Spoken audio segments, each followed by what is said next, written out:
예, 안녕하십니까. 예, 문학평론하는 고영직입니다.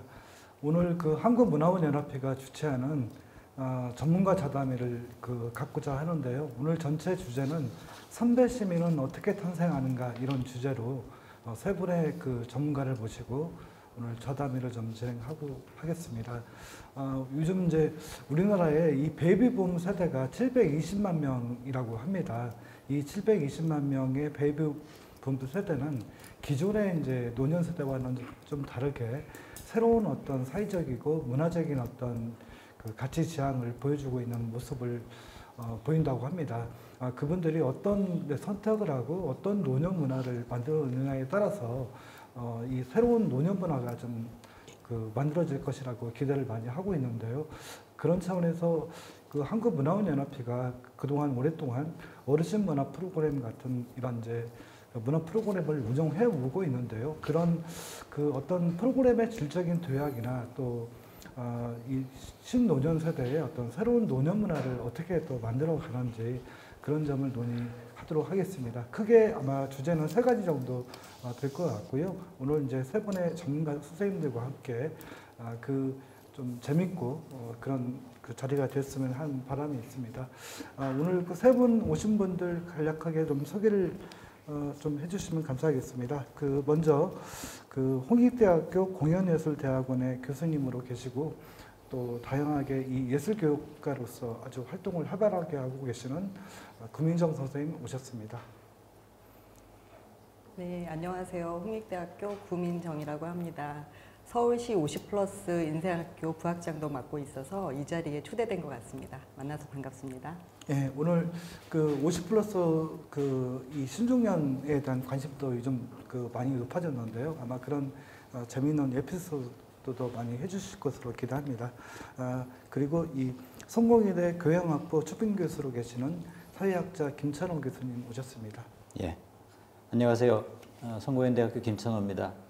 제가 내년에 이제 60 환갑이 되는 입장에서 50+의 마지막을 이런 자리에서 이야기 나눌 수 있게 되어서 아주 오래도록 기억에 남을 그런 시간이 될 것 같습니다. 초대해 주셔서 고맙습니다.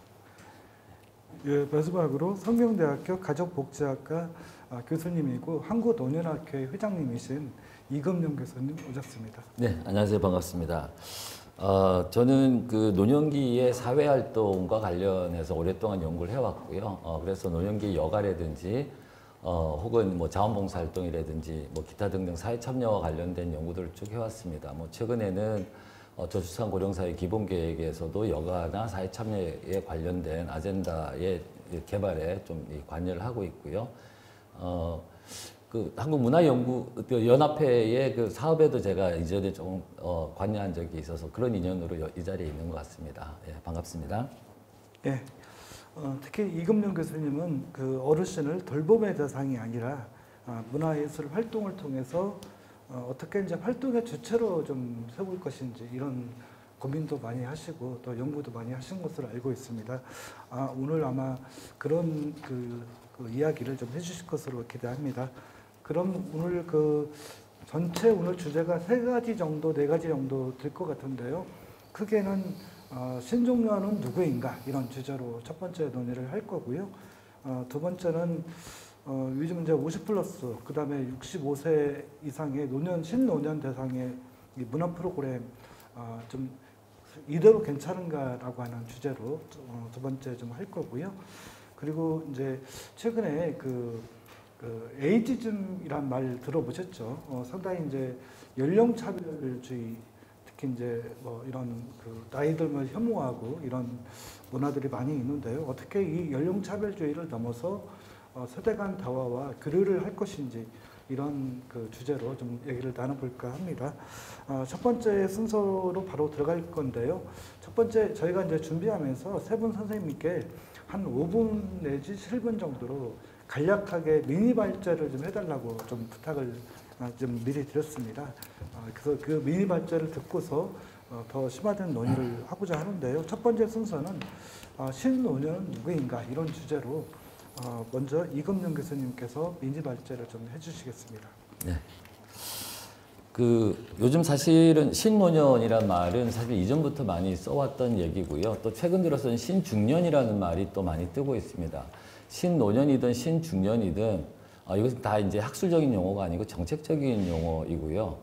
또 어떻게 보면 상당히 동일한 대상을 갖고 얘기를 하는 것 같습니다. 제가 이제 옛날에는 이 신중년이 아니고 신노년이라는 얘기를 많이 했는데, 베이비 부모가 곧 이제 노년기에 접어들면 그들이 바로 이제 신노년이다라는 얘기를 많이 했었거든요.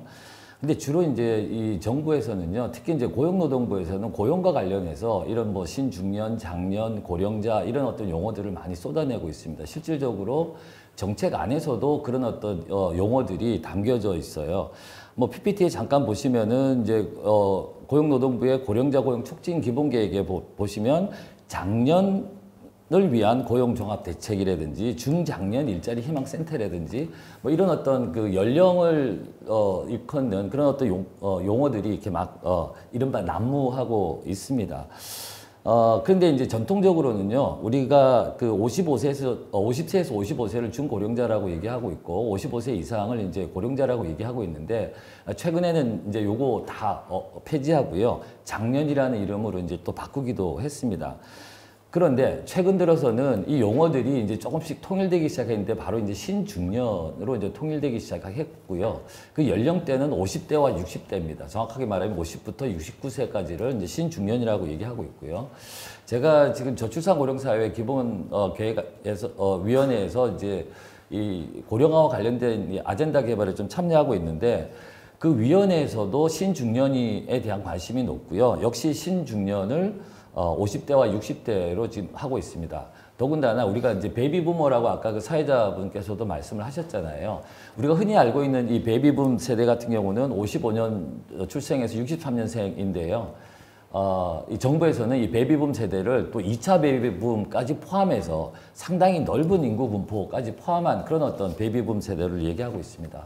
하지만 아마 오늘 자담회는 우리가 늘 생각해왔던 1차 베이비붐 세대 쪽으로 이제 국한해서 얘기를 할 것 같고요. 아마 그 다음 슬라이드 같은 경우는 이 전반적으로 이 코홀트별로 연령대별과 그다음 시대별로 해서 이 각각의 연령대에 어떤 시대와 접하고 있는가를 조금 이렇게 이 도식화해서 제가 보여드린 거고요. 바로 이제 그 다음 슬라이드로 넘어갈게요. 방금도 말씀드렸지만은 이 베이비붐 세대는 55년생에서 63년생까지고요. 인구가 한 약 720만 명 정도 되고 전체 인구의 한 14.6%를 차지합니다. 저는 이 베이비붐 세대 또 막내 세대 막내이기도 한데요. 아마 이제 제 기억을 돌이켜 봐도 그런 것 같아요. 제가 어릴 때 이전에 여러분들 기억나시나요? 뭐 소머즈니 뭐 600만 불의 사나이니 뭐 이런 어떤 미국 드라마들이 막 들어오기 시작했습니다. 재밌게는 봤는데 알게 모르게 미국의 문화들이 제 무의식 속에 이제 젖어들기 시작을 했던 그런 어떤 이 제너레이션 이 세대가 바로 이제 베이비붐 세대가 아닌가 생각이 되고요. 그래서 이전 세대에 비해서 생활 습관이라든지 가치관이라든지 행동 양식이라든지 혹은 이 사회 참여에 대한 어떤 인식이라든지 이런 것들이 이전 세대와는 조금 차별화되지 않을 건가라는 생각이 듭니다. 게다가 이분들의 이 개인 자산 규모가 이전에 비해서 이전 노인 세대에 비해서 상당히 이제 높다라는 겁니다. 조금 구체적으로 말씀드리면은 전체 가구 총 자산의 약 한 27%니까 상당히 높은 비율이 되겠죠. 14%가 27% 정도를 갖고 있으니까요. 하지만 이 부동산이 사실은 이 금융자산에 비해서 상당히 많습니다. 그래서 또 다른 어떤 이 설문조사를 보면은 은퇴 이후에 일을 하겠느냐. 재산이 많은데 일을 할 이유가 없지만은 많이들 일을 하겠다고 얘기를 하고 있습니다. 50%를 넘어가거든요. 그건 바로 이 부동산이 더 많기 때문에 이제 그런 것 같고요. 교육 수준도 이전 세대에 비해서 상당히 높아요. 교육 수준이 높다라는 건 그만큼 뭡니까? 사회 참여라든지 가치관이라든지 이런 것들이 이제 훨씬 더 다양하다라는 얘기고요. 역시나 이 문화 자본이나 여가 경력이 다른 세대에 비해서 훨씬 더 높기 때문에 이른바 이제 이 물질적인 욕구 이제 위에 이제 저기 슬라이드 위쪽에 보시면은 매슬로우의 인간의 5단계 잠깐 나와 있는데요. 생리적 욕구는 안전의 욕구와 같은 그런 어떤 물질적인 욕구보다는요. 소속감이라든지 자긍심이라든지 자아실현을 추구하려는 그런 어떤 탈물질적인 욕구가 조금 더 많은 그런 어떤 세대가 아닐까. 그래서 이 여가에 관련된 이 욕구들이 이전 세대에 비해서 많을 거라고 생각이 되고요. 또 이게 특히 또 중요한 어떤 이 특징 중에 하나가요. 이 베이비붐 세대의 평균 자녀가 이제 1.92명입니다. 그래서 자녀의 양육기가 줄고 그다음 빈둥지 시기라고 있거든요. 마지막 자녀가 이제 출가해서 부부만 남는 그 시기. 그 시기가 이전 세대에 비해서 훨씬 더 길어져요. 그래서 앞으로는 이 부부가 함께 할 수 있는 그런 어떤 여가 활동이라든지 사회 참여 활동 이런 것들도 많이 기대를 해볼 수가 있겠습니다. 근데 여기에서 우리가 하나의 좀 이렇게 뭐라 그럴까요? 주의해야 될 점은 우리가 베이비붐 세대다. 와, 새로운 신노년층이 나타났다. 그러면 이 전체의 베이비붐 세대가 모두가 다 우리가 생각하는 그런 어떤 모습은 절대 아니라는 겁니다. 베이비붐 세대 안에서도 지역별로 혹은 계층별로 성별로 오히려 이전 세대보다도 더 이 뭐라 그럴까요? 전통적이고 뭐 이런 어떤 특성을 가진 분들이 분명히 있거든요. 그래서 우리가 베이비붐 세대 안에서도 다양한 어떤 특성들을 갖고 있다라는 걸 유념하고 좌담회를 운영했으면 좋겠습니다. 예, 이상입니다. 예, 말씀 감사합니다. 이금룡 교수님 발제를 들으면서 소머즈 얘기할 때 저도 살짝 뜨끔했습니다. 저도 이제 2차 베이비 부머 세대에 속한다고 이제 말할 수 있는데요. 그런 그 프로그램이 있을 때마다 저희 집에 텔레비전이 없었는데 텔레비전이 있는 옆집에 가서 열심히 이렇게 들여다보고 했던 기억도 나고요. 또 인구 그래프에서 특히 이제 항아리에 해당되는 그 대목이 바로 이제 1차 베이비 부머, 2차 베이비 부머 세대를 이루는 것 같고요. 또 이제 그 지금의 어떤 특징들, 이제 자산이 많고 교육 수준이 높고 이런 점에 대한 특징을 잘 짚어주셨는데요. 이제 우리가 좀 경계해야 될 것은 그 신중년, 신노년 세대를 하나의 덩어리로 취급하지 말자라고 하는 그런 그 지적은 상당히 좀 중요한 지적이라고 생각이 듭니다. 그 김찬호 교수님 발제를 마저 듣고 또 저희가 또 세부 논의를 하도록 하겠습니다. 김찬호 교수님은 몇 년 전부터 선별시민이라고 하는 이 말에 대해서 상당히 이제 연구를 많이 하신 것으로 알고 있고요. 또 몇 년 전에 저하고도 이제 안양문화재단 일을 같이 하면서 선배 수업이라는 그런 강좌 기획을 운영한 적이 있는데요. 거기서 이제 선배시민의 어떤 역할, 또 선배시민에서 가장 중요한 개념이라고 할 수 있는 생성성이라고 하는 개념에 대해서 말씀하신 게 좀 인상적이었습니다. 김찬호 교수님 모시고 선배시민의 생성성은 무엇인가 이런 주제로 발표를 좀 들어보도록 하겠습니다. 예, 제게 주어진 제목의 단어들이 상당히 낯설죠. 선배시민은 뭐 대충 감을 잡을 수 있을 것 같은데 생성성은 도대체 이게 무슨 뜻인지 알기가 어렵습니다. 영어에서도 제너러티비티라는 말에서 나온 건데 영어에서도 별로 쓰지 않는 말이거든요. 에릭슨이라는 심리학자가 인간의 발달 단계를 얘기하면서 각 연령별로 도전의 과제가 있다 할 때 중년에서 생성성이냐 아니면 정체냐 이런 두 가지 개념을 대비시켰거든요. 그 핵심은 그 나이가 돼서는 아랫세대를 좀 배려하고 그들이 더 나은 삶을 살 수 있도록 뭔가 자신의 역량과 창의성을 발휘하는 이런 삶이 되어야 된다 하는 점에서 이 개념을 썼습니다. 전 오늘 제목을 생존에서 생성으로, 생성성 그러면 너무 또 학술적으로 느껴져서 생자가 들어가는 걸로 한번 붙여봤습니다. 우리는 그동안 생존에 엄청난 박차를 가했고 그 결과 놀라운 성장을 했습니다. 그런데 뭔가 우리 삶은 불안하고 미래가 불투명합니다. 우리 안에 생명을 일궈내는 그런 에너지를 어디서 찾을까? 나이가 들면서 더 그게 절실해질 텐데 특히 지금 베이비부머 세대는 더 그러겠죠. 굉장히 긴 노년을 맞이해야 된다. 그건 다른 말로 해서 인생의 내리막길이라고 할 수 있을 텐데 상실의 시간이라고 할 수 있을 거고요. 그걸 어떻게 통과할 것인가. 윗세대만 하더라도 그게 짧았고 또 앞세대의 경험을 그대로 반복하는 것이었 시간으로 충분했는데 이제 그럴 수가 없는 상황에서 우리 스스로 그 시간들을 메꿔 가야 됩니다. 여기서 중요한 것은 나만을 위해서가 아니라 내가 살아온 많은 세월들이 누군가에게 그 소중한 경험이 될 수 있다면 또 선물이 될 수 있다면 그것이 가장 큰 보람이 아닐까. 전통사회에서는 그것이 자연스럽게 됐습니다. 권위도 있었고요. 근데 지금 같은 빠른 변화 속에서는 윗세대의 경험이 거의 아랫세대한테 전수가 되지 않고 별로 관심의 대상도 되지 않는 것 같습니다.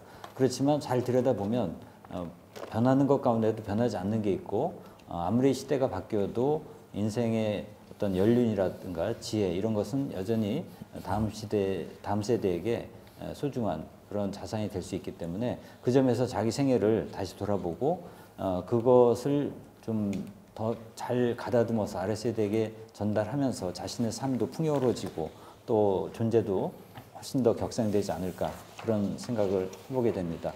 자, 그럼 여기서 우리가 몇 가지 질문을 던져볼 수 있습니다. 선배라고 하면 후배라는 개념이 같이 따라오는데 선배 후배는 상당히 고루한 개념이거든요. 학교 다닐 때 그냥 연령별로 위아래 서열 나누는 그런 식인데 나이 들어서까지 이걸 계속 유지해야 되냐 그런 건 아니겠죠. 그냥 나이가 많다는 이유가 아니라 뭔가 내가 그동안 경험하고 이룩한 그런 것이 아랫세대에게 어떤 관심의 대상이 되고 줄 수 있는 그런 컨텐츠가 될 때 그때 선배일 거다. 나이가 중요한 건 아닐 수도 있겠다 하는 생각이 듭니다. 다만 선배로서 자신의 어떤 존재를 새롭게 발견하고 책임을 지는 그런 자세, 그것이 너무 의무감이 아니라 즐거움으로 이렇게 경험이 되면 좋겠다는 생각이 듭니다. 자, 그렇다면 무엇을 나눠줄 것인가? 몇 가지 떠올려 보면 경험이 있을 수 있습니다. 여러 가지 다양한 그런 자신의 삶의 경험이요. 그다음에 그 과정에서 의식적이든 무의식적이든 쌓여온 지식이 있습니다. 이것도 아무리 지금 정보화가 됐다 할지라도 다 그 안에 정리가 되어 있지 않거든요. 암묵지로서 우리 안에 이렇게 그 사람의 그냥 말을 걸지 않으면 나오지 않는 그런 지식도 굉장히 많죠. 이런 것을 사회화하는 것도 무척 중요할 거다. 또 지식과 다른 차원에서 생각, 어떤 관점, 지혜, 그리고 어떤 기회를 줄 수 있다는 것도 왜냐하면 윗세대가 지금 갖고 있는 게 굉장히 많거든요. 지금 점점 청년 세대의 그 어려운 삶의 상황들이 그 윗세대 특히 베이비부모 세대가 지목되는데 너무 많은 걸 기득권으로 쥐고 있다. 각 영역에서. 그렇다고 볼 때 그런 기회들을 좀 내놔야 되지 않냐. 또 구체적으로 재원도 좀 같이 모아야 되고 또 그동안 쌓아온 인맥과 네트워크 이것도 아랫세대에게 나눠줄 수 있는 것이 돼야 된다.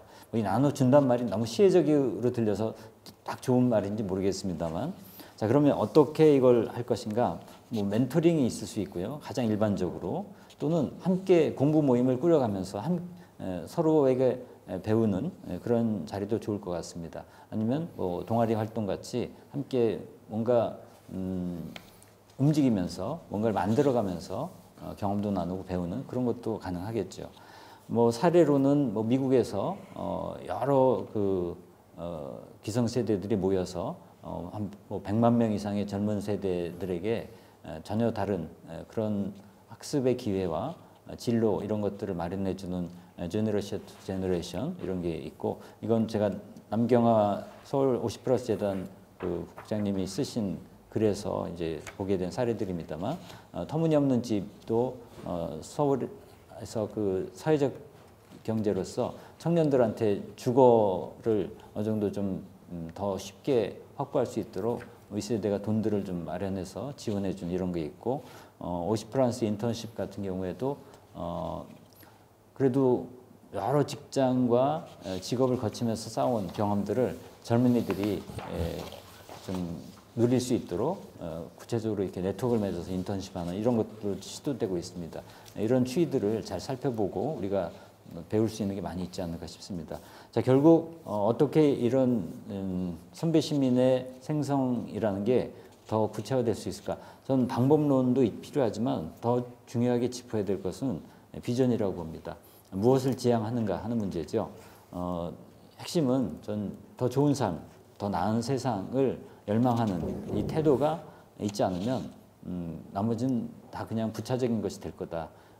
그 핵심 초점을 맞추면서 만날 때 이것이 좀 충실하게 이루어질 거라고 생각하고요.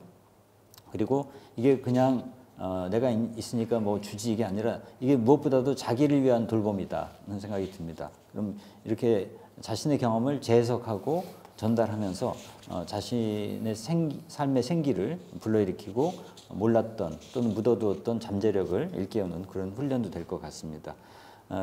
그러면서 동시에 아직 현실화되지 않은 많은 우리의 바람들을 보이지 않는 것들을 상상하면서 경험을 창조한다면 이것이야말로 이전까지 없었던 세대 간의 엄청난 그 교류의 장이 되지 않을까 싶습니다. 그건 결국 배움을 전제로 합니다. 평생학습 시대인데 이것은 그동안 우리가 제도권에서 받은 교육과 전혀 다르게 정말 학습하는 거고 이건 함께 배우는 것. 그 점에서 교학 상장이다. 성장하면서 배우면서 이렇게 파트너십을 맺어가는 속에서 우리 인생은 나이가 들면서도 오히려 더 원숙해지고 반짝일 수 있지 않을까 하는 생각이 듭니다. 우리가 고민해봐야 될 생성의 지점이 이런 정도의 논점과 관련될 거라고 생각이 들어서 말씀을 드렸습니다. 이상입니다. 예, 감사합니다. 그 생존에서 그 생성으로 아주 그 간략하게 그 어떤 선생님의 어떤 요지를 그 제시해 주신 것 같은데요. 김찬호 교수님은 제가 이제 오래전부터 알고 지내긴 했습니다만 그 뭔가 좀 쉽고 간결하게 언어를 던지는 능력이 좀 탁월하신 것 같습니다. 그런 점을 잘 보여주신 것 같고요. 특히 이제 50플러스뿐만 아니라 신준 노년 세대가 어떤 그 일방적으로 가르치려고 하는 태도가 아니라 그러니까 더 좋은 삶을 추구하고 더 나은 사회를 좀 지향하는 관점에서 좀 평생학습 또 교학상장의 이런 마음의 태도 같은 게 중요하다는 말씀을 해주신 것 같습니다. 구민정 교수님 옆에서 두 분 발제에 관전하셨는데요. 좀 옆에서 관전하시면서 어떤 뭐 지적들을 좀 할 수 있을까요? 좀 소감도 좋고요. 네. 아니 뭐 지당하신 말씀 해주셨고 저랑 같은 생각을 간결한 용어로 정리해 주셔서 되게 잘 들었습니다. 실제로 그 50플러스를 신중년, 신노년 이렇게 하나로 뭉뚱그려서 얘기할 수 없다는 것은 실제로 그분들을 만나면서 더 많이 느꼈어요. 그래서 저의 발제 내용에도 그분들은 상당히 층위가 다양하다 이런 얘기가 들어있는데 그 말씀 잘 들었고요. 그리고 어떤 생존에서 생성, 그 50플러스 내지는 신중년들의 문화가 선배로서 여기서 이제 선배라고 하는 것은 나이를 의미하지 않는다. 이거 전적으로 동의하고요. 나이가 많다고 해서 선배는 아니죠. 그리고 특히 시민이라는 말이 붙었을 때 시민적 삶을 모범적으로 잘 살아주지 않는다면 아무리 나이가 많아도 선배라고 말할 수 없겠다. 그래서 선배 시민이라는 말을 할 때는 정말 뭐랄까 젊은 세대, 어린 세대들에게 이런 희망을 보여주고 삶의 그 멋짐을 보여줄 수 있어야 선배라고 말할 수 있겠다 이런 생각을 하면서 잘 들었습니다. 뭐 인생학교에서도 지금 우리 김찬현 선생님 말씀하신 것처럼 그 배움, 그 다음에 전혀 다른 배움의 형식 이런 것을 통해서 그걸 조금은 실천하고 있다는 생각이 들었습니다. 네. 아까 김찬호 교수님이 이제 소개해 주신 그 터무니있는 집 같은 경우는 김수동 선생님이 이제 그 몇 년째 하고 계시는데 예전에 저도 이제 50플러스 그 서부 캠퍼스에서 구민정 부학장님과 함께 이제 그 지도교수로 활동하면서 잠깐 그 강연을 들었는데요. 되게 인상적이었어요. 어떤 내용이냐면 이분이 나이가 들어서 같이 이 공동주택을 하시는 경우가 원래부터 알던 사람보다는 전혀 몰랐던 사람들하고 알아가면서 이렇게 공동주택을 사는 경우가 더 많대요. 그런 이야기는 아마 김찬호 교수님이 말씀해 주신 이 서로 좀 배워나가는 서로 상호학습 같은 게 그런 영향을 미치지 않았나 싶고요.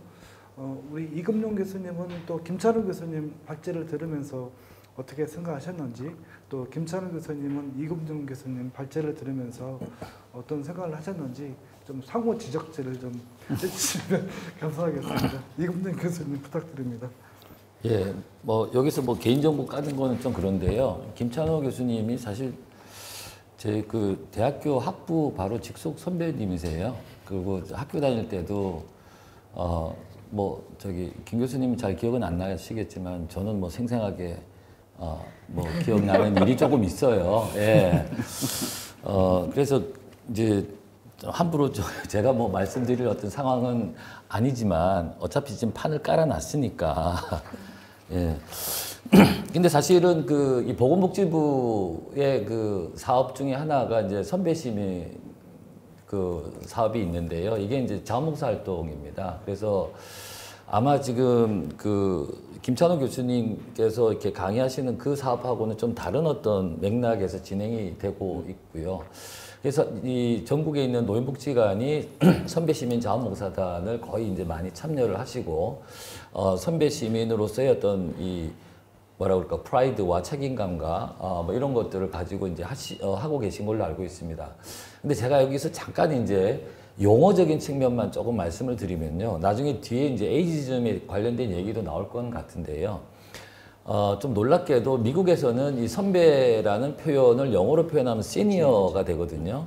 근데 이 시니어라는 이 표현이 에이지즘에 해당될 수 있다라는 얘기를 해요. 그래서 실질적으로 미국에서 아주 이 커다란 이 노인 이 단체인 AARP에서는요, 시니어라는 표현을 쓰지 않고 그냥 겸허하게 이 팩트 그대로 older people이라는 사람들.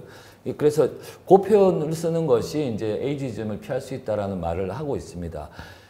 제가 왜 이 말씀을 드리냐면은 선배 시민이라고 했을 때는 선배, 꼰대, 뭐 그죠? 뭐 이런 어떤 컨셉들이 있기 때문에 우리가 용어 안에 선배 시민이 갖고 있는 이 진정한 의미보다는 선배 시민이라는 용어 자체에 휘둘리기 때문에 오히려 곡해할 수 있는 부분들이 있을 수가 있다라는 겁니다. 그건 제가 보건복지부 그 사업에 관여하면서도 좀 많이 느꼈던 거거든요. 그래서 왜 굳이 선배 시민이어야 할까? 선배라는 표현 대신에 다른 표현들은 혹시나 없을까라는 고민도 한번 해볼 필요가 있지 않을까. 예. 예, 그 용어 문제는 굉장히 중요한 문제라고 생각이 드는데요. 이금윤 교수님 말씀 감사하고요. 김찬호 교수님 좀 그 이금윤 교수님 발표를 들으면서 예. 무슨 생각을 하셨는지 듣고 싶네요. 우선 지금 말씀 주신 것이 중요한 문제 같습니다. 일단 선배 시민이라는 개념은 제가 만들진 않았던 것 같아요. 그때 그거 함께 하면서, 그죠? 우리한테 워낙 익숙한 말이 선배인데, 일본에서도 센파이 이런 말은 저 어떤 운동부에서 정도 쓰고 일반 사회에서는 거의 안 쓰는 말이거든요. 후배란 말도 안 쓰고. 근데 우리는 특히 선배는 호칭으로 많이 쓰고 있죠. 직장에서 뭐 김선배 이렇게 뭐 방송국 이런 데서도 많이 하는 것 같아요. 그러다 보니까 워낙 이제 입에 익숙해져서 이걸 자연스럽게 쓴 것 같은데, 역시 그 선배 그러면 우리가 벗어날 수 없는 그 나이에 따른 위계서열, 그것을 참 그대로 이미지로 연상하기 때문에 그 언어의 한계가 있는 것 같긴 합니다. 그래서 아까 제가 이 선배 후배가 나이는 아니어야 된다 이렇게 했는데도 실제로 우리가 언어의 그 관습에서 벗어날 수 없다면 이거 어떤 다른 개념으로 대체할 수 있을까? 시니어는 또 우리가 많이 쓰고 있죠. 그러니까요. 노인들이 노인도 싫고 어르신도 싫고 이제 시니어로 해달라고 하는 것 같은데, 그건 역시 또 우리한테는 아직까지 익숙하지 않은 거라서 이건 오늘 좀 더 얘기를 해보면 좋을 것 같아요. 용어의 문제. 그렇고 지금 이금민 선생님 말씀 주신 거에서 앞으로 더 얘기해보고 싶은 것들은 좀 많이 있어요. 이제 부부 중심의 시간을 많이 보내야 된다 하는데, 실제로는 그만큼의 그 관계가 형성이 돼 있을까? 윗세대와 다르게. 윗세대는 어쨌든 뭐 그 자녀와 함께 보내거나 아니면 함께 보낸 시간이 짧았거나 그랬을 텐데, 이게 정말 한 30년 이상 함께 산다고 할 때 우리 주변에서도 보면 도저히 이게 아니다 해서, 특히 여성 입장에서는 그걸 견디지 못한다 이런 얘기도 많이 나오고 그래서 뭐 조론도 그 중에 하나로 나타나고 합니다만 그런 얘기 좀 해보면 좋을 것 같고 또 하나가 뭐 흔히 나오는 얘기가 부모를 모신 마지막 세대고 자녀한테 봉양받지 못하는 첫 세대라는 이런 얘기도 있는데 실제로 저희 누나를 보면 지금 자녀한테 뭐 대접받기는커녕 집 마련하는데 보태줘야 되죠. 아이 키우는데 많이 달려야 되지. 완전히 뭐 60 넘어가고 중노동에 시달리고 있거든요. 옆에서 봐주기 어려울 정도로. 전 아직 손주가 없어서.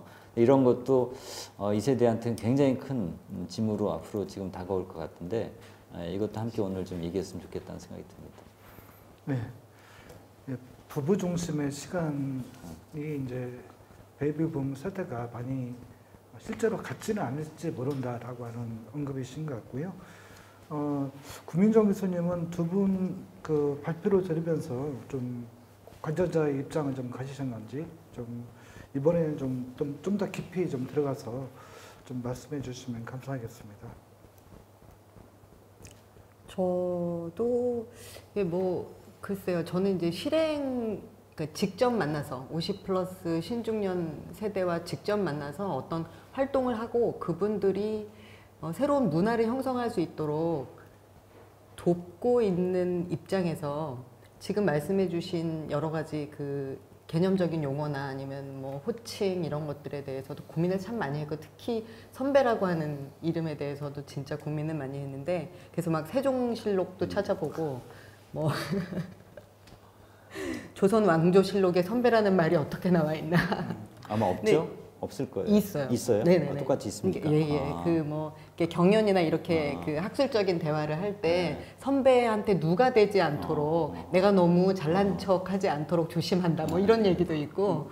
그래서 사실상 그 선배라고 하는 그 약간은 존경의 마음을 담고 있었던 그런 기록들이 조금 있는데 요즘 얘기할 때는 약간 일본 문화나 이런 것들이 조금 들어와서 그 나이 아주 그 미세하게 뭐 한 살이라도 많은 선배 뭐 이런 식의 그래서 약간은 위계를 강조한다는 차원에서는 약간 부정적인 의미로 더 많이 쓰이는 것 같고 이제 아까 우리 임준우 교수님 말씀하신 것처럼 꼰대 이렇게 가면 그래서 우리가 우리 50 플러스 신중년들을 어떻게 부를 것인가 이 문제는 이렇게 뭐 두고두고 얘기해야 될 것 같아요. 지금 시간이 막 길지 않아서 그 문제를 어떻게 얘기할 거냐. 근데 어쨌든 기본적으로 그분들은 노인이라는 말은 좋아하지 않아요. 노인이란 말 좋아하지 않고 노년이란 말도 노인하고 이렇게 비슷한 느낌이어서 그런지 좋아하지 않아요. 그러면은 어떤 말을 좋아하느냐? 50 플러스라는 말을 좋아해요. 오히려. 왜냐하면 그거는 그 뭐랄까 약간 중립적인 느낌이랄까 이런 느낌을 받으시나 봐요. 그래서 이제 그런 그 의식을 갖고 있는 그런 뭐 여튼 그런 의식조차 없이 그냥 나이 듦을 받아들이시고 그냥 살아가시는 분들도 있지만 과연 우리 세대를 어떤 사람들로 불리는 게 좋을까 여기에 대해서도 아주 예민하게 받아들일 만큼 세대에 대해서 인식하고 계시는 분들이 있는 거죠. 그리고 이제 그 세대를 인식하고 있다면 우리가 이 세대로서 이 사회에 어떤 역할을 할 수 있을까? 즉 살아있는 존재가 될 수 있을까? 뭐 이런 생각을 하시는 분들을 봤어요. 그래서 지금 말씀 들으면서 그 말씀하시는 얘기들이 다 타당해요. 다 타당하고 그렇다라는 생각을 했지만 실제로 그래서 우리 현장에서 이걸 어떻게 그 문화 프로그램이나 혹은 문화예술 교육 프로그램으로 그들과 만나서 그들이라는 게 사실 저희도 포함돼요. 저도 50 플러스이기 때문에 같이 뭔가 새로운 문화를 형성할 수 있을까. 이 개인의 고유성과 사회에서의 요구 이것을 같이 이렇게 융합시켜서 잘 할 수 있을까 이런 생각을 하게 됐어요. 예. 60대도 50 플러스로 불리기 원하나요? 그럼요. 60 플러스가 아니고. 그럼요. 50 플러스 다 포함이 됩니다. 70까지 그죠? 70까지. 서울시에서는 50 플러스 센터에 들어올 수 있는 자격이 이제 조례로 되어 있는 것 같아요. 그 50 플러스 센터에 그게 이제 중장년이라 그래서 이제 64세까지이고요. 근데 이제 문제는 63세쯤에 들어오셨다가 너무 프로그램이 좋아서 65세가 돼버렸네. 근데 쫓아내는 상황에서 그러지 말라고 막 이렇게 조금 티격태격하는 그런 모습들도 초기에 조금 있었다 그러고요. 제가 용어에 대해서 잠깐만 한마디만 더 하면 지금 서울시 같은 경우는 노인과 관련된 이 부서에 전부 다 어르신이라는 표현을 다 붙여요. 맞아요. 그리고 우리 그죠? 그 연합회도 저기 어르신 문화 뭐 프로그램 있잖아요. 근데 어르신이라는 말이 얼마나 비대칭적인 용어인지 아시죠? 그러니까 노인이라고 표현을 하게 되면 기분은 좀 나쁘지만 누구나가 다 얘기할 수 있고 그 당사자도 노인이라고 얘기할 수 있는데요. 이 어르신이라는 건 비대칭이에요. 부르는 사람은 존경의 의미지만 나는 나를 뭐라고 부를까요? 제가 한번 해볼게요. 자, 내가 어르신에 대해서 말이지 웃기잖아요. 그러니까 이 당사자가 그 용어를 쓰기에는 상당히 민망한 상황이 되는 거예요. 그래서 과연 이게 옳은 건가? 우리 사회는 그럼 어르신을 우러러보기만 해야 되는 사회인가? 그래서 이 용어에서 오는 그런 어떤 미묘한 이게 이제 선배, 꼰대 뭐 이런 거하고 같이 이제 맞물리면서 좀 우리 사회 전반적으로 이 노화, 늙어간다라는 거, 나이 들어간다라는 거에 대한 인식과 거기에 대한 어떤 호칭 이런 것들을 조금 생각해 볼 필요가 있지 않을까 생각이 듭니다. 네. 맞습니다. 말씀 듣다 보니까 김찬우 교수님도 참여하셨던 그 선배 수업이라는 책이 왜 이슬을 못 찍었는지. 죄송합니다. 이 후배가 선배 이게 딴지를 걸었네요. 선배 시민에 대해서 죄송합니다. 네, 알 수 있을 것 같습니다. 그게 일서에 1000번을 찍었는데 아직도 못 팔았다고 해요. 아마 지금 이제 이금영 교수님이나 구민정 교수님이 말씀해주신 그런 이제 그 어떤 맥락, 사회적 맥락이 있었던 것 같고요. 또 이 용어 문제는 진짜 중요한 것 같아요. 어떻게 이 언어를 바로 이제 공자도 이제 언어를 바로 세우는 것, 정명이 중요하다고 얘기를 합니다만 언어를 좀 50 플러스 저도 이 50 플러스란 말도 이게 이제 객관적일 수는 있지만 이게 지금의 어떤 50대 이상의 그 세대를 정확하게 표현한 말이라고는 저는 생각하지 않거든요. 또 이 용어들을 어떻게 만들어내느냐가 어쩌면 그 나이듦의 문제를 좀 성찰하고 또 나이듦의 문화를 이렇게 만들어가는데 중요하다고 이런 생각이 더 굳어지는 것 같습니다. 정치싸움 용어로 어르신이란 말은 쓰지만 이금영 교수님이 말씀해 주신 것처럼 이게 이제 호칭의 어떤 비대칭성 같은 게 너무나 이제 강하기 때문에 널리 이렇게 저도 이렇게 쓰면서도 별로 내키지 않는 면이 있는데요. 여하튼 이런 그 나이듦의 어떤 그 둘러싼 논의들이 좀 있었고요. 문제들이 좀 확인되는 것 같습니다. 그러면 저희가 이제 첫 번째 주제인 이 신노년은 누구인가라는 주제에서 저희가 시간이 쫓기다 보니까 그렇게 뭐 충분한 논의를 하지 못해서요. 이금용 교수님부터 좀 앞으로 우리가 더 고민하고 논의해야 될 부분에 대해서 좀 짚어주시면 더 감사하겠습니다. 예, 오늘 이 자담회가 상당히 부담이 되는데요. 기본적인 시나리오 없이 그냥 질문이 훅훅 들어와가지고 제가 어떤 질문을 해야 될지 그러니까 제가 후배가 선배 욕을 하고 있잖아요. 딴지를 걸고 있잖아요. 예, 얼마나 써먹을 게 없었으면 예. 정식으로 사과드립니다. 네. 그리고 이제 앞으로 예, 사회자님께서 말씀하신 고선생님께서 말씀하신 게 이제 질문이 앞으로 어떤 논의가 더 필요한가에 대한 그렇죠. 질문이십니까? 글쎄요, 지금 이 자체가 이 2021 어르신 문화 프로그램 좌담회 추진 계획 요 상황에서 지금 이루어지는 상황이잖아요. 그래서 아마 신노년과 문화라는 어떤 컨셉에서 이제 얘기가 돼야 될 것 같고요. 그러면 이제 문화라는 어떤 개념 테두리 안에서 신노년의 삶의 질이 어떤 식으로 나아가야 될 것인가에 대한 어떤 얘기들이 아마 이제 구 교수님께서 아마 좀 그 다음에 또 구체적으로 말씀을 해주실 것 같은데 이제 그런 얘기 쪽으로 가야 되지 않을까라는 생각이 들고요. 예, 제 생각은 그렇습니다. 네, 김찬우 교수님 우문 현답을 바라겠습니다. 아까 이금용 선생님 말씀해주신 베이비부머 세대 안에 여러 하위 범주들이 있는데 정말 이건 정밀하게 우리가 짚어내지 않으면 헛다리 짚을 수 있겠다. 그러니까 흔히 몇몇 그냥 과잉 대표되는 그런 부류들이 많이 이렇게 부각이 되는데 거기에 이렇게 예를 들어서 대학 학번도 그렇잖아요. 학번을 쓸 수 없는 베이비 부모 세대도 굉장히 많거든요. 근데 우리는 어느 때부터인가 학번으로 다 그냥 서로를 규정하고 정체성을 삼는데 이런 거 포함해서 여러 가지 특히 계층의 차이는 굉장히 클 것 같고요. 또 하나는 좀 이거 많이 짚어봐야 될 것 같은데 베이비 부모 세대는 스스로를 어떻게 의식하고 있는가,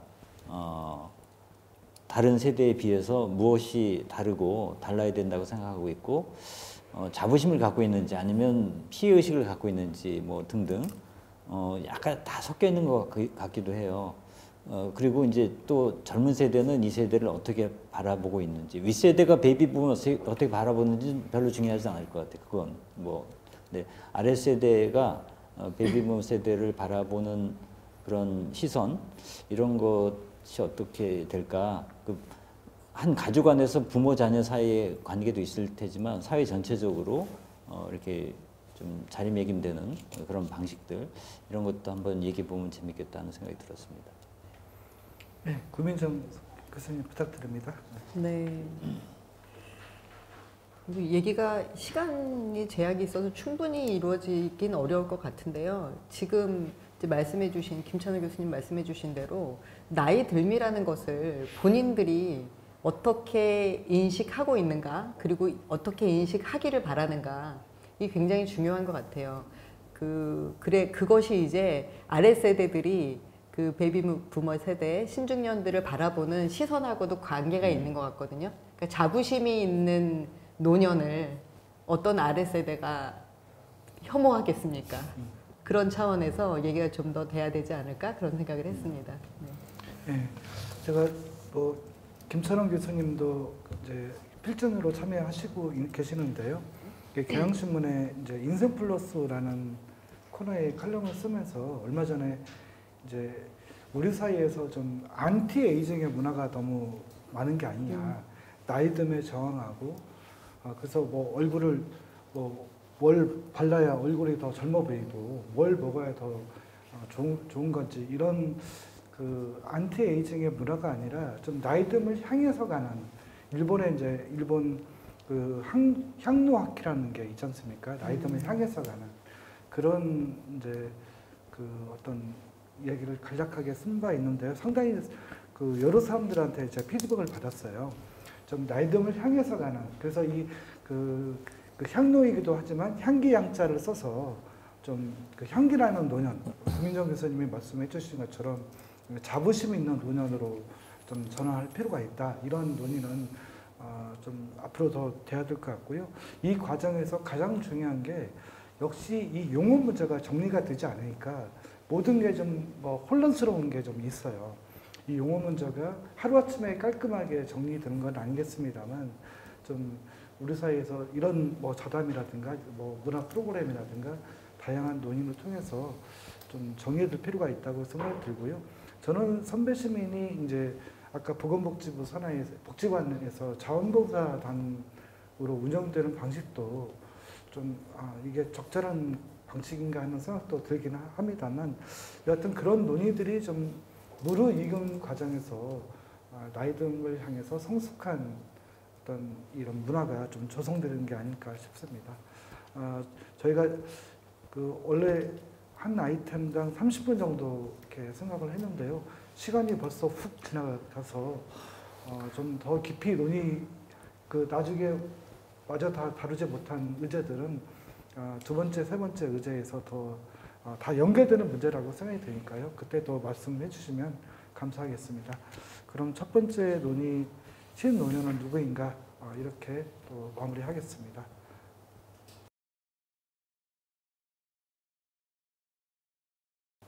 예, 앞에서 저희가 이제 신노년은 누구인가 이런 주제로 두 분의 발제와 또 활발한 토론이 있었습니다. 그 토론 과정에서 역시 용어의 정립이 가장 중요하다는 것이 확인됐고요. 또 이 나이 들의 문화를 좀 성숙하게 받아들이는 이런 문화, 사회적인 분위기 이게 중요하다는 것도 좀 좀 다시 한번 강조가 된 것 같습니다. 이 일부의 논의를 좀 바탕으로 2부에서는 그 신노년, 50+ 신중년이나 노년 문화 프로그램 이대로 괜찮은가라고 하는 주제로 좀 논의를 더 심화시켜 보도록 하겠습니다. 특히 이제 한국문화원연합회에서 어르신 문화 프로그램을 10년 넘게 하고 있는데요. 이런 프로그램뿐만 아니라 요즘 이제 신중년 대상의 프로그램들이 많이 많아지고 있는데 이런 프로그램에 대해서 좀 어떻게 성숙한 나이듦의 문화, 그 자부심 있는 나이듦을 향해서 어떻게 나아가야 될지 그런 고민을 좀 들어보도록 하겠습니다.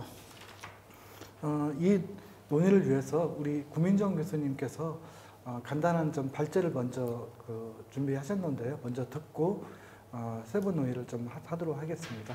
예, 부탁드립니다. 네, 신중년 및 노년 문화 프로그램 이대로 괜찮은가?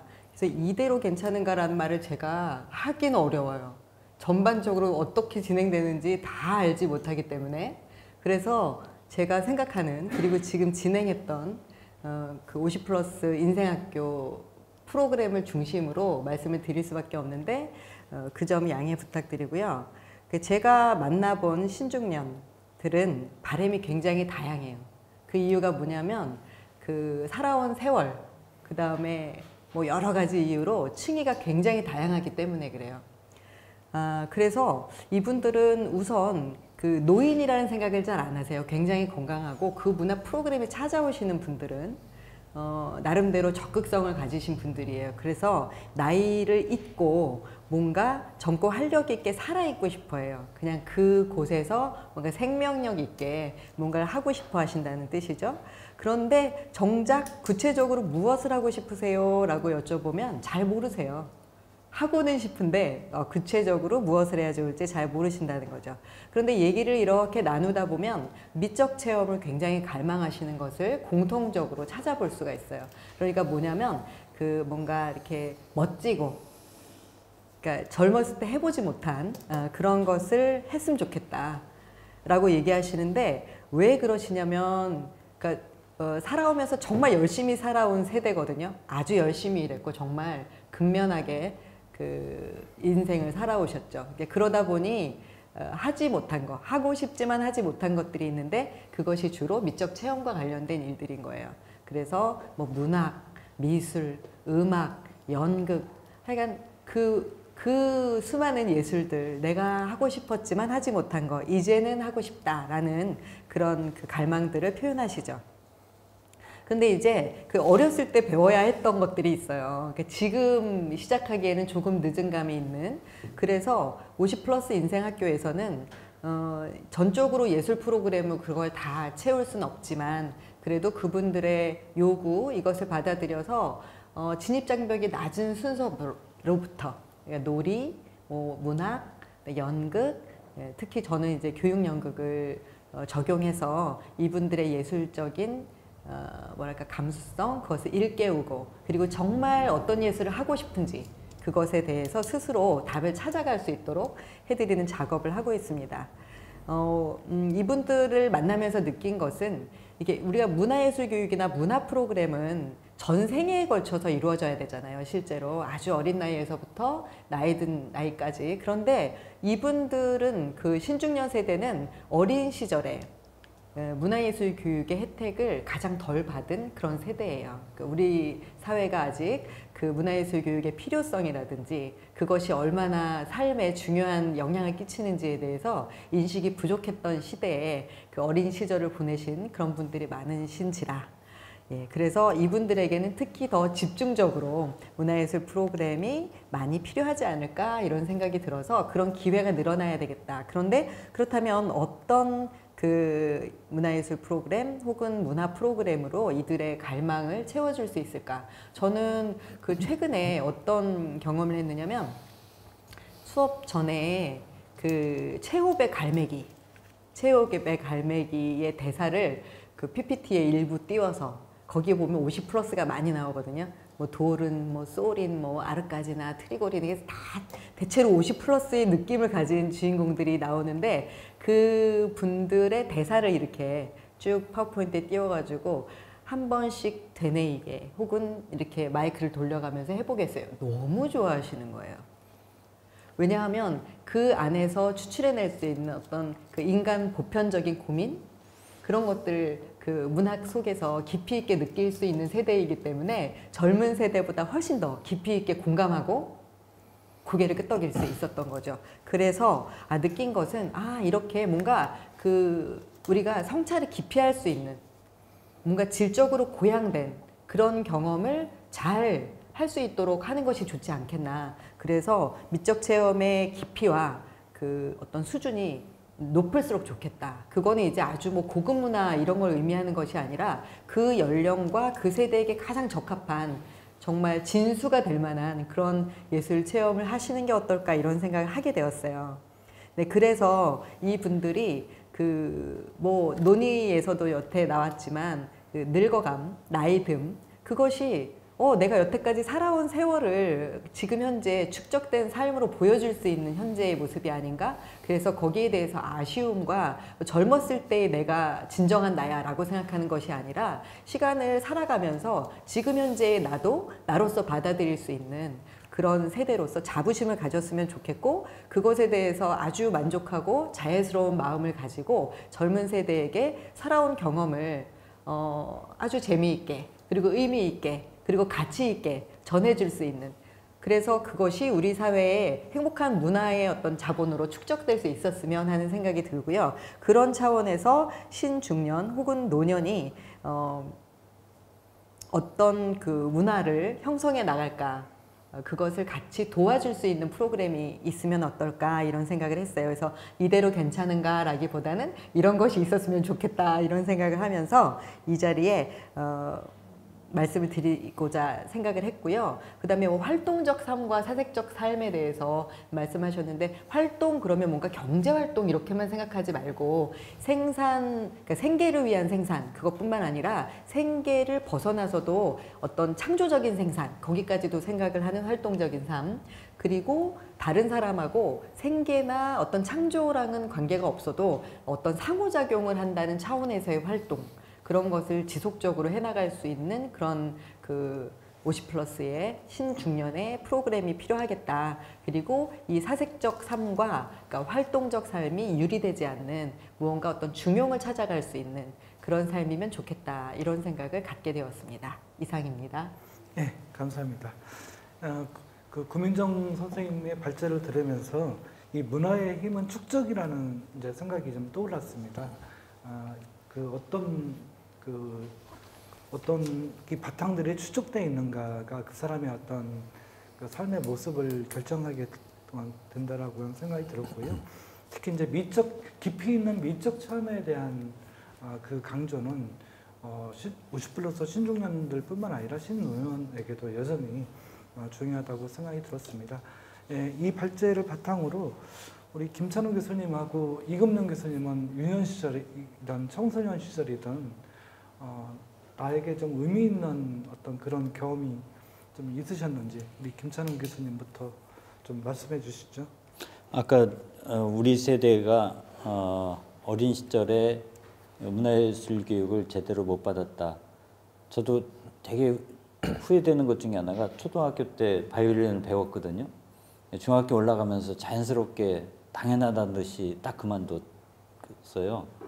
그걸 계속 했으면 참 좋았겠다. 제가 음악을 참 좋아하는데 그 뒤에 아직까지 악기를 못 배웠어요. 듣는 건 되게 좋아하면서도. 네, 그런 점에서 볼 때 이런 채워지지 않은 그 결핍을 좀 뒤늦게라도 해소해 간다면 굉장히 다른 삶을 살 수 있겠다 이런 생각이 듭니다. 네, 이금룡 교수님. 예, 제가 그 발제할 때도 잠깐 말씀을 드렸는데 이제 문화 자본 혹은 여가 경력, 레저 클리어라는 게 사실은 상당히 중요합니다. 이제 그렇다면은 이제 유년기 때 여가에 대한 어떤 경험들 이런 것들이 사실은 중장년기 심지어는 이제 노년기까지 이어질 수 있는 부분들이거든요. 제가 이제 대중강연 같은 걸 갔을 때 이제 은퇴에 이제 즈음 하신 분들한테 여쭤봅니다. 현재 당신은 일과 여가 중에 몇 대 몇입니까? 보통 8대 2, 1이 8이고 여가가 있고 뭐 7대 3, 뭐 1대 9대 1 뭐 이런 식으로 얘기합니다. 은퇴한 다음에 그럼 이게 비율이 어떻게 될까요? 그럼 이게 완전히 이제 역전이 되는 거거든요. 그러면 여가라는 부분에서 지금은 2지만 나중에 6이 되고 8이 된다면 그 채워야 될 6이나 8 부분을 어떤 식으로 급작스럽게 채우겠느냐라는 겁니다. 현재 본인한테는 여가 경력이라는 게 없고 문화 자본이라는 게 있지 않은 상태거든요. 돌이켜보면요. 저희들이 자랐을 때는 정말 한 줄 세우기의 문화였던 것 같아요. 공부인 거죠. 그래서 학교에서는 좋은 대학을 가야 되고 좋은 대학 가서 성공해야 되기 때문에 네가 여기에서 어떤 다른 여가 쪽으로 이제 생각을 한다면은 표현 정말 죄송합니다. 딴따라가 된다라는 표현. 그죠? 많이들 들으셨잖아요. 그래서 딴따라에 대한 어떤 공포심 같은 것들이 있었습니다. 하지만 우리나라의 가장 대표적인 딴따라가 누굽니까? 예, 그 위대한 BTS입니다. 얼마나 이 국가의 어떤 인식을 높이고 국력을 높이는데 기여를 했습니까? 우리는 그런 시대에 살았기 때문에 문화 자본이나 여가 경력을 제대로 익힐 수 있는 그런 어떤 기회들을 우리 사회의 어떤 규범이나 문화 자체가 우리 박탈하지 않았나라는 그런 어떤 아쉬움들이 좀 있고요. 이게 심지어는 이제 우리의 노년기에도 영향을 미치게 되는 거죠. 그런 부분에서는 저도 많이 안타깝습니다. 예. 그 두 분 말씀 듣다 보니까 저도 그 10대 시절을 갑자기 이제 간증해야 될 분위기를 좀 느끼는데요. 저는 10대 시절에 문화예술 교육이라고 그런 말도 없었지만 그래도 저한테 좀 유의미한 어떤 시간이 그 계몽사판 그 당시 뭐 세계 위인전식 같은 게 있었어요. 그건 이제 하나씩 이제 또 읽는 재미가 있었고 또 초등학교 4학년 때인가 제가 이제 홍역을 된통 알아서 그때 교과서에 집에 뭐 종이 쪼가리라고 하는 게 별로 없어가지고 그때 4월 달인데요. 그 신학기에 나눠진 교과서들을 너무 심심해서 다 읽었어요. 그때 읽었던 그 국어 교과서에 그 키다리 아저씨의 정원이라는 그 이야기가 실려 있었고 그 이야기가 상당히 좀 저한테 지금도 어찌 보면 뭐 글을 쓰는 일과 관련된 일을 하게 된 먼 원인이 아닐까 하는 생각도 해봤습니다. 이 어린 시절의 어떤 그런 미적 체험, 미적 경험이 중요하다는 구민정 교수님의 그 말씀은 매우 중요한 것 같고요. 그런 어떤 50+ 신중량이든 노년 세대든 지금의 어떤 다양하게 이제 어떤 프로그램들이 많이 있습니다만 그런 프로그램들은 이제 세 분 선생님들께서 이제 직간접적으로 많이 이제 관계를 하셨을 것 같아요. 구민정 교수님 이제 아까 발제에서 차마 다 못한 어떤 이야기라든가 좀 옆에서 지켜본 보면서 좀 문화예술 프로그램들이 좀 더 이렇게 좀 달라져야 될 부분이 있다든가 특히 이제 교육 연극을 통해서 얼마 전에 포항이 이제 지진을 겪지 않았습니까? 제가 포항에 갔을 때 구민정 교수님을 많이 얘기하시더라고요. 그 포항 흥해읍 지역에 지진이 일어났는데 그 지진이 일어난 사람들의 어떤 마음과 몸을 교육 연구를 통해서 뭔가 이렇게 어루만지면서 또 일어나게 만드는 그런 활동도 하셨는데요. 그런 뭐 경험도 좋고요. 먼저 구민정 교수님이 좀 말씀해 주시죠. 네.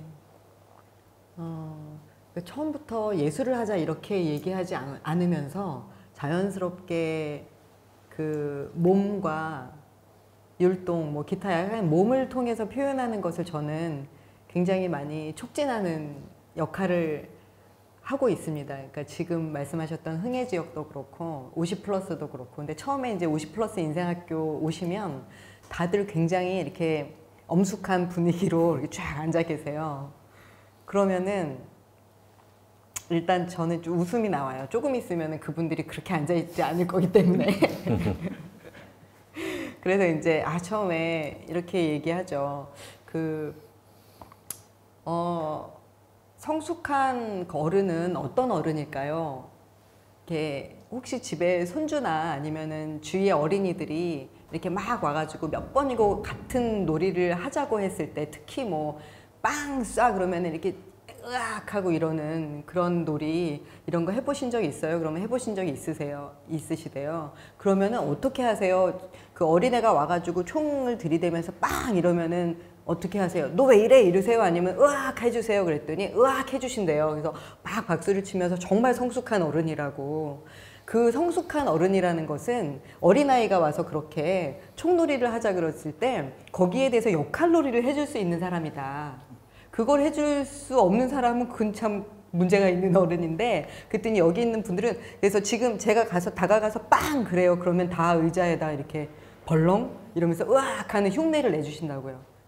제가 어린이 역할을 하고 바로 성숙한 어른 역할을 해주신 거죠. 그러니까 굉장히 분위기가 좋아지죠. 그래서 우리가 이거를 조금 더 잘하는 어른이었으면 좋겠다. 그래서 어린이, 뭐 청소년, 뭐 청년 할 것 없이 그들의 언어로 얘기를 하고 그들의 언어로 표현을 했을 때 그것에 대해서 대화해 줄 수 있는 어른이었으면 참 좋겠다. 근데 그러려면 일단 몸이 유연해야 된다. 다 같이 일어나시자. 그러면 이제 그 자리에서 안 일어날 수가 없죠. 그래서 다 일어나셔서 그때부터 놀이를 시작해요. 그러면 처음에는 아 이게 무슨 유치원도 아니고 이러시다가 한 차씩 두 차씩 그걸 하면서 무언가를 하면 아이고 내가 지금 이걸 뭐 하고 있나 이게 뭐라고 이렇게 열심히 하고 있나 이러시면서도 표정이 전혀 처음하고 달라지시는 거죠. 엄숙한 표정에서 벌써 미소가 돌고 장난꾸러기가 되는 거예요. 그래서 장난꾸러기 같은 어른이었으면 좋겠다.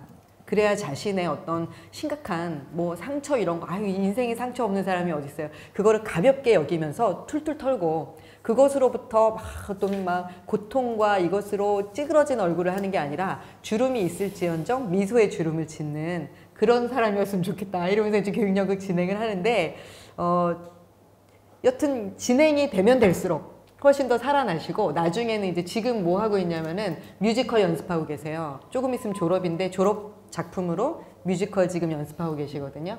뭐 얘기하자면 엄청 길지만 여튼 간단하게 처음에 그런 식으로 시작해서 변화가 되는 모습들을 많이 봤습니다.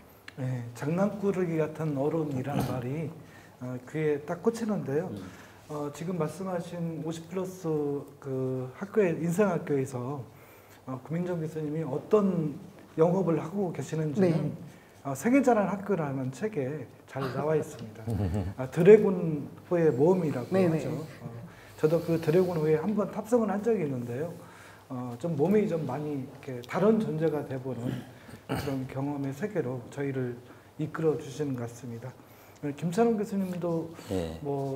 이런 프로그램들을 많이 이제 이렇게 옆에서 직간접적으로 관여하셨는데 좀 그 소감이 좀 어떠십니까? 전에 서울복지센터에선가 들은 이야기인데요. 어느 직원이 그런 말씀하시더라고요.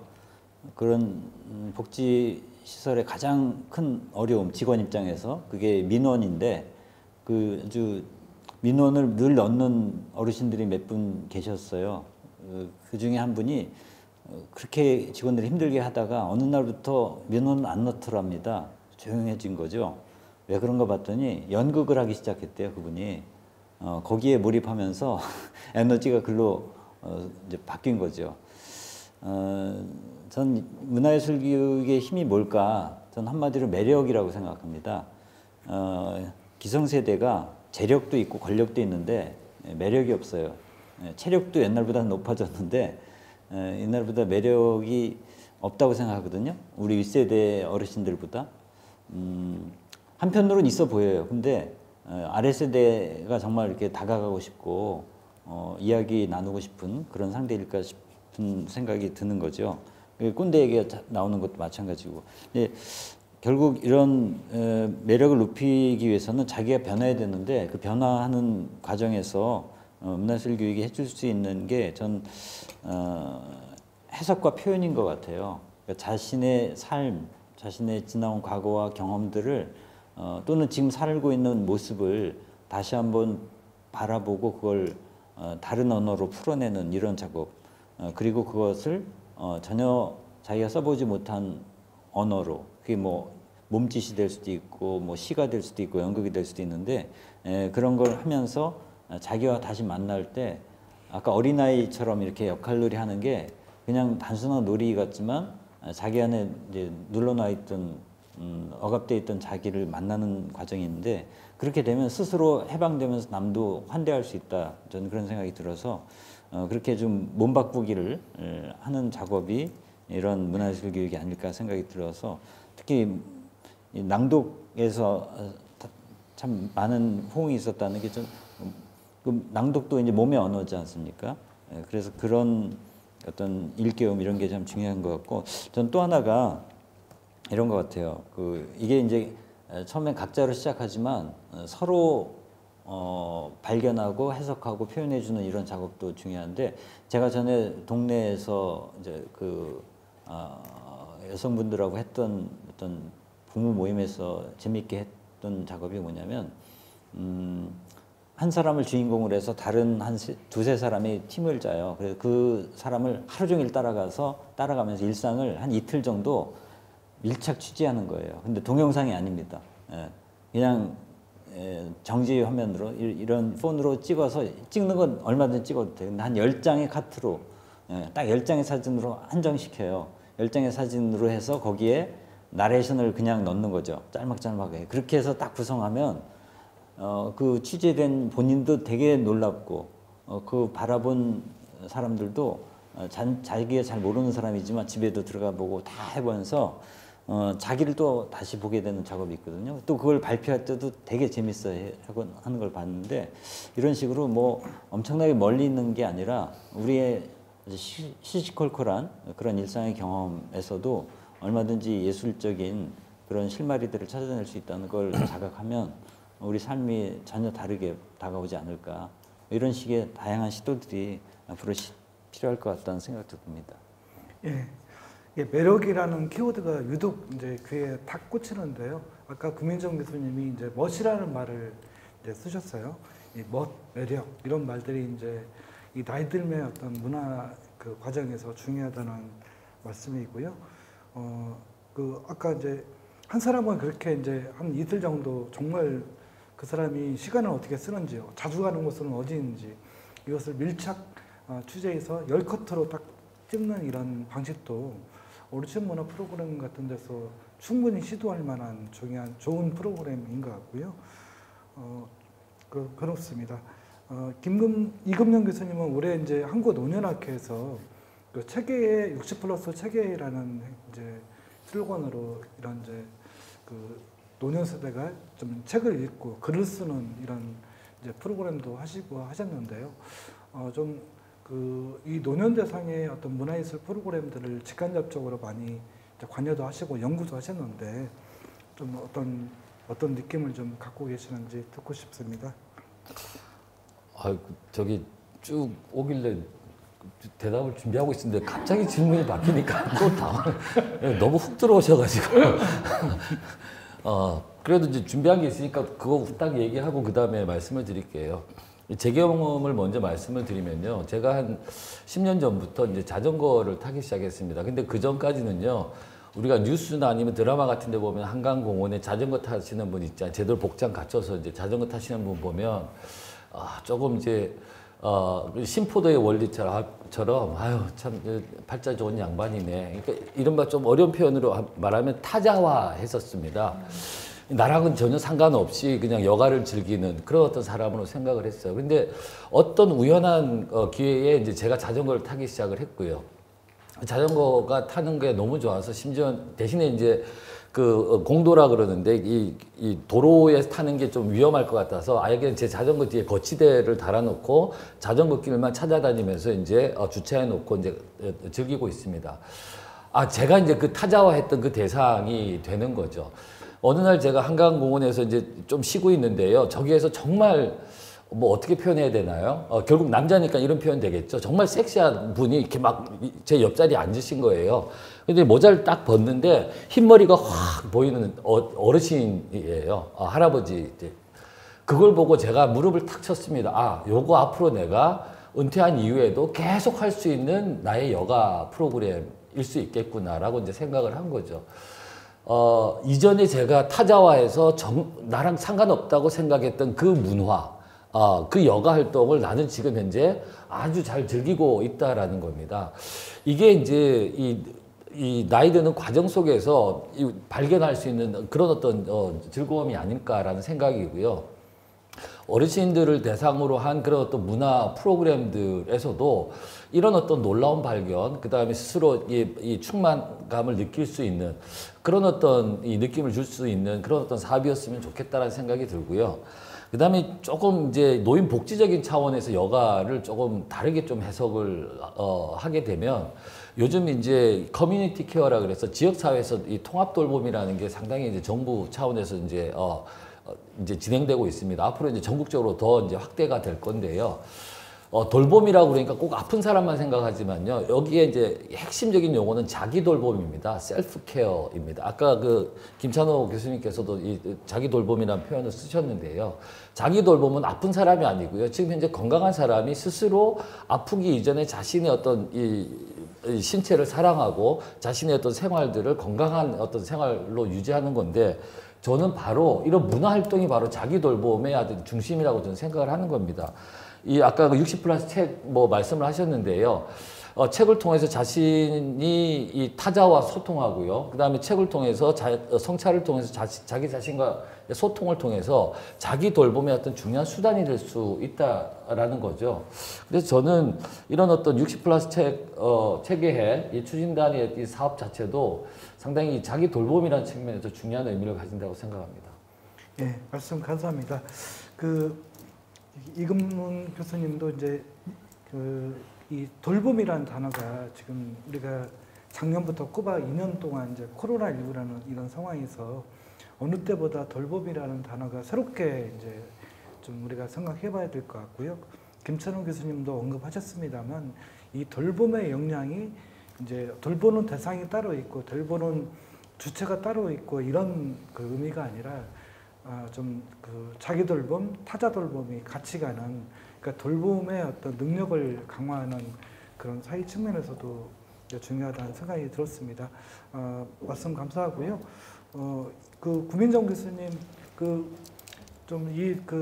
이 문화예술 이런 프로그램들이 이제 그 무엇보다도 중요하다는 말씀을 이제 강조하셨는데 좀 그 50+ 신중량이든 신노년 세대든 간에 앞으로 좀 더 멋진 인생, 더 매력적인 어떤 나이듦을 위해서 좀 이런 부분을 더 우리가 더 고민하고 그런 어떤 그 고민의 방향 같은 것을 좀 더 이렇게 말씀해 주시면 고맙겠습니다. 네. 저는 어떤 생각을 하냐면 그러니까 아까 우리 김찬호 교수님께서도 재해석이라는 말씀하셨잖아요.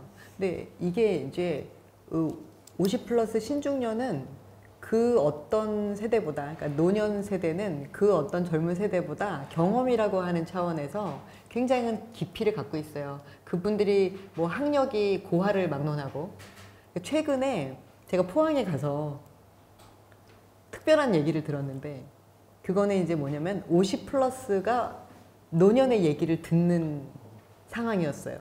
그러니까 뭐냐면 그 흥해지역 말씀하셨는데 저는 예술은 그 뭐 세대를 막론하고 그 뭐랄까 아주 난처한 지경에 이른 그런 사람들에게 희망을 줄 수 있다고 생각해요. 그 지진 피해 지역에서 집을 갑자기 잃어버린 사람들이 너무 그 회복이 어려워한다 이런 얘기를 듣고 실은 그냥 내가 해줄 수 있는 건 뭘까 가가지고 같이 모여서 놀게 한번 해줘봐야겠다 그런 생각을 해서 놀이와 교육연극을 적용해서 함께 얘기를 나눴던 거거든요. 그런데 저는 그랬어요. 갑자기 아침에 일어났더니 내 집이 없어졌다고요? 내 집이 있던 자리가 막 땅이 흔들려서 사라졌다고요? 그 질문 그리고 그 상황에 대해서 얘기를 들어주는 것만으로도 그분들한테는 굉장한 위로였다고 말씀을 하셨어요. 그리고는 제가 떠난 이후에 그분들끼리 서로 얘기를 하기 시작했고 예술은 이제 그런 그 접착제 역할을 해주거든요. 50+도 마찬가지예요. 그 갖고 있었던 학력의 고하나 뭐 그런 거 전혀 상관없이 갖고 있었던 이야기 자체가 굉장한 자산인데 이 얘기를 끄집어내주는 사람이 50 플러스였을 때, 그러니까 뭐냐면 50 플러스 세대가 그 세대의 이야기를 들어줄 때 굉장히 공감을 할 수가 있고요. 그런데 그 얘기를 50 플러스 세대들끼리만 공유하는 게 아니라 그것이 젊은 세대에게 그냥 라떼는 이게 아니라 그 삶의 스토리로서 같이 공유되면 참 좋겠다 이런 생각이 들었어요. 그래서 너무 아름다운 얘기거든요. 그러니까 삶 속에서 인간의 그 존엄함을 지키기 위해서 노력하셨던 얘기들이 있어요. 그러니까 너무너무 어렵게 살았는데, 그러니까 막 배가 고파서 물로 배 채워야 되는 이런 상황에서도 잃고 싶지 않았던 그 아이에 대한 사랑, 혹은 가족에 대한 어떤 존중, 막 그런 얘기들, 뭐 일일이 어떤 사람의 얘기이기 때문에 얘기할 수는 없지만 그런 그 존엄함이 있어요. 근데 이제 그것을 내가 옛날에 이랬어 이게 아니라 그냥 덤덤하게 얘기하면 그거를 누군가 들어줬으면 좋겠고, 그 들어준 얘기들이 뭔가 이렇게 좀 이야기로 계속 축적이 됐으면 좋겠고, 그것이 예술로 꽃피워졌으면 좋겠고, 그런 생각이 들어요. 네. 예, 알겠습니다. 아까 김찬호 교수님도 자꾸 이제 복지관에 민원을 어떤 어르신이 이제 자꾸 이야기를 들어주다 보니까 어떤 활동에 참여하다 보니까 이제 그런 민원을 더 이상 제기하지 않는다라는 말씀하고도 이어지는 것 같고요. 제가 올해 들은 말 중에 좀 인상적인 말이 하나 있었습니다. 그 순수한 우리말인데요. 그러니까 입고프다라는 말이 있고 귀고프다라는 말이 있더라고요. 우리는 이제 이 배고프다라는 말은 많이 쓰는데, 입고프다라는 말은 말을 하고 싶어서 막 못 견딜 것 같은 그런 말을 부르는 우리말이라고 하고요. 또 귀고프다라는 말은 남의 이야기를 듣고 싶어하는 어떤 상태를 얘기한다고 합니다. 그러니까 구민정 교수님 말씀을 요약해 보면, 입고픈 사람과 귀고픈 사람이 만나면 이게 최고의 어떤 문화예술 프로그램이고 그런 게 아닌가 싶고요. 저도 이제 그 정부 정책 사업 중에 인선나눔 교실 같은 사업이 있는데, 이 사업에 이제 멘토로 참여하시는 분들한테 이제 특강도 할 때 선생님들 이야기를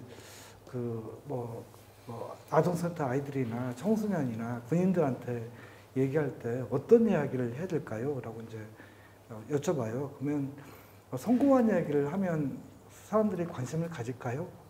라고 여쭤봐요. 좀 자립한 표현을 쓰면 거의 폭망한다. 그 말을 많이 드리거든요. 그러니까 실패한 이야기를 할 때 사람들이 더 오히려 귀를 쫑긋한다. 자기가 살아온 어떤 과정에서 실패한 이야기를 담담하게 할 줄 아는 게 어쩌면 더 중요하다는 말씀을 상당히 이제 공감을 많이 하셨는데요. 그런 논의하고도 좀 이어지는 것 같습니다. 김찬호 교수님도 좀 문화예술 프로그램이 좀 더 이렇게 어떤 고민을 더 하면서 좀 진화를 해야 될지 한 말씀을 좀 부탁드리겠습니다. 중요한 건 자기와의 화해 뭐 이런 표현을 하고 싶은데요. 왜 꼰대가 될까 싶으면 그게 자신이 있는 것 같지만 대단히 방어적인 거거든요. 아까 자신이 성공한 얘기, 실패한 얘기 말씀하신 것처럼 자신의 취약함을 애써 감추고 싶고 스스로 부인하고 싶을 때 과장되게 자기의 나이, 권력 이런 것을 뭐 쓸데없이 발휘하고 에고에 이렇게 집착하게 되는데, 거기서부터 자유로워지려면 자기를 용서하고 연민으로 시선으로 자기를 바라보는 이런 작업이 필요한 것 같아요. 근데 이건 혼자서는 안 되고 일정한 사회적 공간이 창조돼야 된다. 저는 그 공간이 바로 예술에서 주어지는 게 아닌가. 왜냐하면 일상의 다른 공간에서는 늘 하던 대로 이렇게 하게 되잖아요. 근데 전혀 다른 공간에 우리가 딱 놓일 때, 아까 어린아이한테 그렇게 논리적으로 반응하는 것처럼 그런 장이 딱 주어지면 거기에 나름의 질서가 생기고 우리의 역할이 달라지고 변신이 가능해지기 때문에 거기서 만나는 자기를 다시 한번 자기의 정체성 하나로 이렇게 삼고, 요새 뭐 본캐 부캐 이렇게 많이 얘기하는데 그만큼 우리가 하나의 정체성에 과도하게 매여 있다는 거잖아요. 우리 안에 다른 정체성, 다른 존재 가능성 이런 것을 찾아가는 한 가지 통로가 이런 예술 안에 주어진다. 그래서 그런 것이 좀 되려면 전 감수성이 필요하고 그 감수성을 일깨우는 그런 작업부터 돼야 될 것 같은 생각이 들어요. 작은 것에서 이렇게 감탄하고 경이로움을 느끼고 뭐 요새 스마트폰으로 뭐 많이 찍는데 그냥 찍기 바쁘지 그걸 오히려 더 느끼지 못하고 막 사는 것 같아요. SNS 올릴 생각만 하고. 근데 그게 아니고 정말 좀 잠깐 머물러서 느껴보고 다시 한번 들여다보는 그게 외부의 대상이든 사소한 경험이든 그런 것들 그 어떤 주변의 작은 것들에서부터 세상의 통로가 될 수 있다는 그런 생각으로 여러 가지 언어들을 우리가 발견하고 또 그걸 나눈다면 예술이 우리 삶의 풍요로움으로 이어질 것 같다는 생각이 들었습니다. 예. 하늘의 모래에서 우주를 본다라고 하는 그 블레이크의 식구도 있는데요. 작은 것에 좀 발견할 줄 아는 능력에 대한 강조, 그런 사회적 공간, 이런 좀 안심하고 안전하다고 생각하는 사회적 공간의 어떤 필요성을 강조해 주신 것 같습니다. 예, 이근 교수님도 부탁드립니다. 네, 저는 아까 뭐 말씀을 조금 드렸던 것 같고요. 그러니까 이제 제가 이전에 그 어르신 문화 프로그램에 한 10년도 더 됐죠. 참여를 했는데 그때 제가 상당히 느꼈던 그 괴리감이 뭐였냐면요. 저는 이제 노인복지 정책을 하면서 이제 정책 과제와 관련된 이 프로젝트를 많이 하다 보니까 이쪽 판에 딱 왔는데 이 문화 여가 프로그램은 우리가 향유하고 즐기면 그게 최고의 성과다라고 생각을 하시는 거죠. 하지만 이제 예산을 지원하는 입장에서는 그 성과가 구체적으로 또 나타나야 되는 상황들, 지표를 통해서 여기서 오는 괴리입니다. 저는 지표라는 걸 통해서 드러내고 싶어 했던 측이고요. 그다음에 참여하신 분들은 뭐 실무자 담당자 포함해서 우리가 즐겼다, 그거면 되지 않느냐라는 어떤 상황들이었었어요. 그래서 어차피 지금 현재 우리가 또 여기서 이제 여가 문화라고 했을 때 아까 제 자전거 얘기를 했었지만 그건 제가 개인적으로 즐기는 어떤 여가 문화 활동들이고요. 그다음에 이 정부의 지원 사업을 통해서 이제 참여하는 그런 쪽에서도 또 다른 어떤 여가의 어떤 혹은 문화 활동의 어떤 의미들이 조금 달라야 되지 않을까.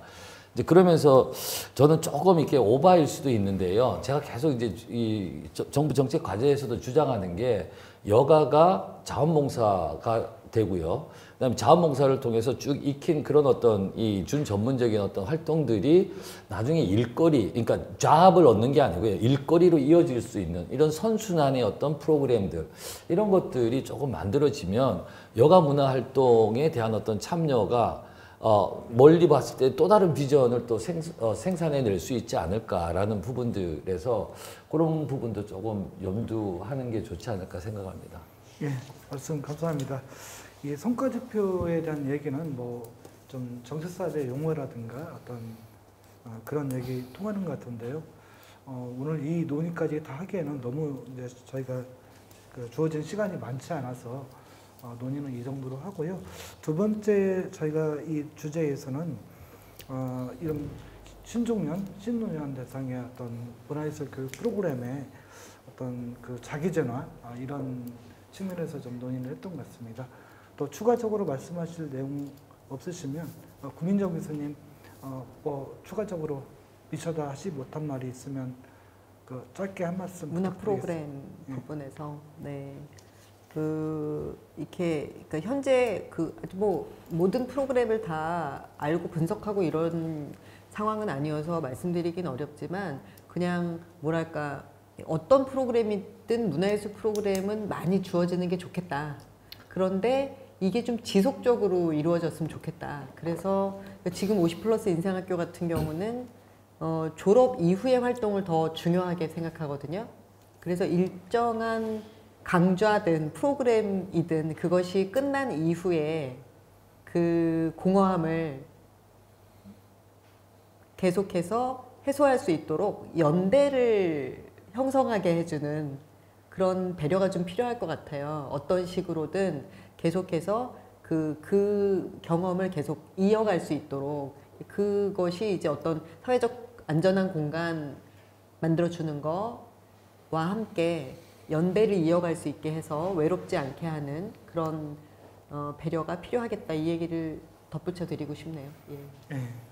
그 예전에 뭐 50플러스 인생학교에서 잠깐 이제 옆에서 지켜보면서도 참여자분들 스스로 뭘 어떤 티칭하지 않아도 스스로 서로가 서로를 좀 배려하면서 그런 상호학습이 이루어지는 현장을 옆에서 봤는데요. 그런 과정 설계도 좀 중요하고 또 여러 차례 이제 여러분들이 말씀하신 것처럼 그런 이제 공유 공간의 중요성 같은 게 내가 사는 삼터에서 좀 더 많아져야겠다라고 하는 생각도 듭니다. 그래서 1년짜리 프로그램이 아니라 좀 더 이렇게 지속성을 갖는 호흡으로 서로가 이렇게 서로를 돌볼 수 있는 그런 역량들을 키워나가는 활동이나 어떤 정책 사업들이 필요하겠다 이런 생각도 듭니다. 아마 한국문화원연합회도 내년에 그 사회활동 지원 사업인가 이런 프로그램을 좀 연속 지원 사업으로 하고 있는 것도 그런 그 일환이라고 저는 생각이 듭니다.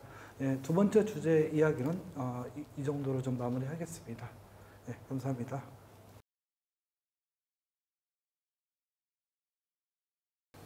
세 분 선생님 모시고 좌담회를 하다 보니까요 시간이 훅 가네요. 예, 이제 그 마지막 주제가 될 것 같은데요. 이번 그 시간에는 그 세대 간 대화와 교류가 어떻게 더 활성화할 것인가 하는 차원의 고민을 좀 해보겠습니다. 요즘 이제 앞에서 선배 시민에 대한 논의도 있었습니다만 그 논의도 좀 짚어보고 우리 사회가 잘 나이듦을 향해서 나갈 수 있는 그런 문화를 또 어떻게 만들어 갈 건지 하는 측면하고도 다 이어지는 것 같은데요. 그런 이야기를 좀 마무리하면서 오늘 오늘 좌담회를 좀 마무리할까 싶습니다. 대화의 물꼬를 트는 측면에서 이 세대 간 대화와 교류 이게 참 최근에 많이 중요해졌어요. 뭐 세대 게임이라는 책도 있긴 합니다만 최근에는 뭐 세대 전쟁의 어떤 양상의 그 양상도 띄고 있는 것 같아요. 젊은 세대는 뭐 나이 든 세대를 향해서 뭐 틀딱이라는 뭐 이런 혐오의 말도 하고 있고 또 나이 든 세대는 또 젊은 세대를 미숙하고 경험이 없는 세대로 치부하는 그런 문화도 여전히 있는 것 같습니다. 이에 대한 어떤 고민이 좀 이게 사회적인 어떤 그 차원에서 고민되지 않으면 우리 사회가 좀 어떤 세대 간 분열의 어떤 양상으로 가겠다는 우려도 되는 것이 사실입니다. 이 현장에서 느끼시는 이런 세대 간 대화 단절 이런 현상들을 또 어떻게 보시는지 어떻게 느끼고 계시는지 구민정 선생님부터 좀 말씀해 주실까요? 얘기할 게 많은데요. 시간이 별로 없네요. 이게 저는 왜 혹시 음악 비디오 중에 청춘이라는 김창완 씨 노래를 김필이라고 하는 젊은 가수랑 같이 부른 버전이 있어요.